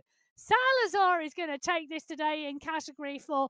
What a sprint to go clear. Salazar takes category 4 in June, qualifier 4. Mason Rocca takes second place from Johan Moreno. The battle is on behind in category 4 for those minor places. Alexander Salazar taking the win from Mason Rocca. Johan Moreno taking 3rd place today. Category 3 are on the left-hand side of your screen, and it is a big pack. Nico Cansara, Pierre Fell, Dylan Kennett, Lewis Ridley, Pedro Piera, It is continually rotating on the front of that group. It's a huge group. Last time we were with them, there were 29 riders in that leading group in category 3. They're not 29 riders now, but it is still a huge group of category 3 riders. They're on the climb at 46 kilometers. They've got 1.8k to go. They are continuing the charge up the climb here in Alula. Category 2, the leading pack have been caught by Jason Osborne, the leader in the category 1 race. He's sat in that group and he's pushing on the climb here. They're on the small rollers before they run into the final climb of the day. 3 small kickers, they drop off that and then they go into the final kicker before they run the flatlands to the final climb. They've got, well, they're at 41.5 kilometers of a 47.8 kilometer race. Jason Osborne trying to go through the pack and over the top on this final climb. X100 and Phil Graves desperately trying to hold on to him. I think this is reminiscent of last week where Phil Graves and X100 desperately tried to hold on to the leader in the category 1 race there as well. Phil Graves doing a sterling job, but Tatu Koinston is in the mix as well. These riders really pushing on strongly.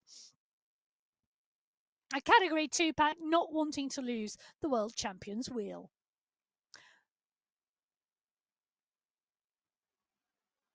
Great pictures on the Sunday Race Club as we see Jason Osborne into the leading pack of the Category 2 race field, the world champion and the rider leading the Category 1 race field. My question is, how far back then are the Category 1 chasers? But I'll tell you something, let's take a look at the Category 3 race field first, because they're going to be the next race field over the line today here on the MyWhoosh Sunday Race Club. Pedro Piera has pushed on the climb. It was one big pack. They're at 46.9. They're 900 meters from the finish line, 950 meters. Pierre doesn't want to leave it to a sprint finish, and neither would I. Piera, sprint finish. You've got Solar, Fell, Fournier, Kennett, all in the group behind you. I wouldn't want to sprint against them, and you know, I've seen Dylan Kennett sprint at 18 watts per kilo. Whether he can do that at the end of a climb, I have no idea. But you would not want to risk it. And Pedro Piera does not want to risk it today. So Piera pushing on here. He's pushing on strongly on the climb. He's running into the final 500 meters. It's a long run stretch, and you can see that finish line now. Just there at the end, Dylan Kennett now starting to wind it up. He's at 9 watts per kilo. Nicholas Arago is going as well. Amaro is there. Fell is there. The French riders really starting to close this down as well. Ole Sola, the rider from Norway, not able to go with the pace. Dylan Kennett is the rider who is pushing. Dylan Kennett is the rider now who wants to close the gap down. He's got 5 seconds. Pedro Piera has 5 seconds. 4 seconds now. 3 seconds now. I tell you something, Kennett is coming at pace. Can Piera stay clear? He can see the finish line is within touching distance. Can he stay there? Can Kennett close this down? Kennett's coming up onto the wheel of Piera. Can Piera kick? What has Piera got? Piera may not have enough because the pace of Kennett. Kennett backs off. Piera holds on. Can Kennett go? No, Pedro Piera is going to hold this from Dylan Kennett. Pedro Piera holds it on the line. Dylan Kennett takes second place today. Rafael Amaro, I think, may take third. But wow, there's a sprint behind for that third spot. So, Category 3 race. Pedro Piera holds for the win from Dylan Kennett. From Nicholas Arago, Nicholas Fournier, Rafael Amaro, Pierre Fell, Henrik Oyer, Zach Patterson, Lewis Ridley, and Nico Cansara rounding out the top 10. And I can tell you 17 riders already through in Category 6. That group rode strong. Category 2 leaders are with Jason Osborne on the right-hand side of your screen, the leader in Category 1 at 44.4 kilometres. The Category 1 chasers, and I say chasers because there are a group there, Jones, Wu, Knudsen, Turek van Elst, Vink all in the mix. They're at 44 kilometres, so they are some way behind. But they are indeed pushing on now. Jones, Vink, Turek, Van Elst, Kaminski, Vujasin and Knudsen. That looks like we've got 7 riders in the chasing group, so 1 ride out, 7 riders on chase in Category 1. They've got company. Maciej Mendakowicz and Andrew Downey from Category 2 are neatly sconced in that Category 1 chasing group. Michael Knudsen is the rider in the polka dot skin suit, and he is in that group as well as they come through the Siamese Rock Sprint. That sprint coming literally just before the start, literally 600 metres before the start of the final climb today. That sprint at the moment, and I say at the moment because Jasper Paradians has been picking up the points in the Category 1 race. Jason Osborne holding the fastest time as he pushed on through that section in Category 1 at the moment. Olivier Simmons, who's taking a clean sweep of all the segments, both climbing and sprinting today in Category 2. Walter Clays, Category 3. Bart van den Eekhout in Category 4. Joachim Stretting in Category 5. And Marius Fossied in Category 6, setting the fastest time through the Siamese Rock Sprint.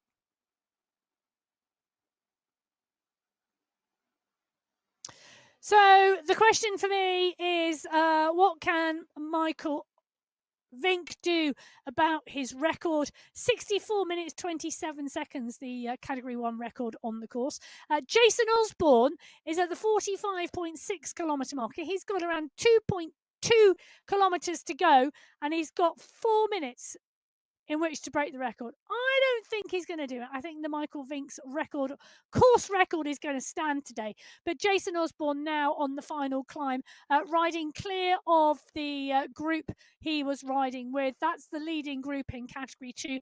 They are going to be left to battle out for their own win on the mountainside. And you can see them being scattered like skittles back down the Alula Desert climb. X100 and SS are climbing strongly. Dorvid Nitko is there. Tatu Koinstenen. Marcin Wozniak is there as well. They are going to continue that battle, those riders at the front of that Category 2 race. Jason Osborne, he's continuing to ride his own race. He's continuing to ride away from the Category 1 race field. He left the Category 1 pack early. He took Dan Turek with him. Turek stayed with him for some way before he went back into that chase group behind. Turek now sat in that chase group in the Category 1 pack. Jason Osborne left to do the work on his own, left just a time trial away. He's pretty much time trialed for an hour, and in fact, by the time he gets to the end of this race, it will be a full hour's worth of time trial pace for Jason Osborne. That's the type of racing that he likes. Picks up the mantle for the MyWhoosh Championships. That's going to be interesting, particularly in the team competition and how that plays out. That's the 12th to the 19th of August. Put that date in your diary. It's also going to be really interesting when we get the full details for the World Championship courses, those semi-finals, those finals in November. Jason Osborne, as the reigning world champion, will get an entry into those semi-finals. It could be very different. Osborne liking that hours hard racing, and we've seen him do that today. He can do that on the Sunday Race Cup. He can choose his point to go. He can choose to set the pace, to set the tempo. The style of racing, points competition. We know it's going to be a points competition. We don't know how those points are going to play out, but we do know there are going to be sprints. We do know there are going to be short, sharp climbs, and we do know that there are going to be finish points as well. So it's going to be very interesting to see how that plays out and whether that suits Jason Osborne this year for those World Championships. Michael Vink on the left-hand side of the screen has now started to pull away from the rest of the chasing group in Category 1.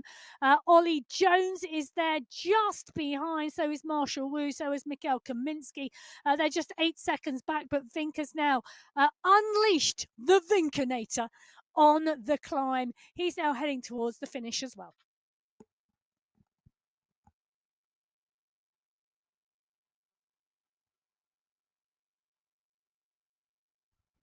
So Jason Osborne, the world champion in Category 1, now works his way.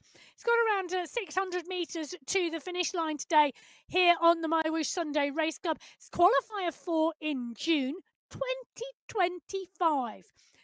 Jason Osborne on the left-hand side of your screen. On the right-hand side of your screen, we've got a battle going on in the final 700 metres in the Category 2 race. SS, Nitko, Stepanak, Godzari, Wozniak, all in the mix.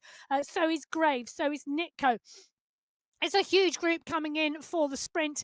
Jason Osborne is going to come in on his own with clear sight behind him before the rest of the Category 1 race build. He rode clear early on, the world champion, the rainbow bands on his back. Jason Osborne sees the UCI banner. He looks up. He's on that car Largo.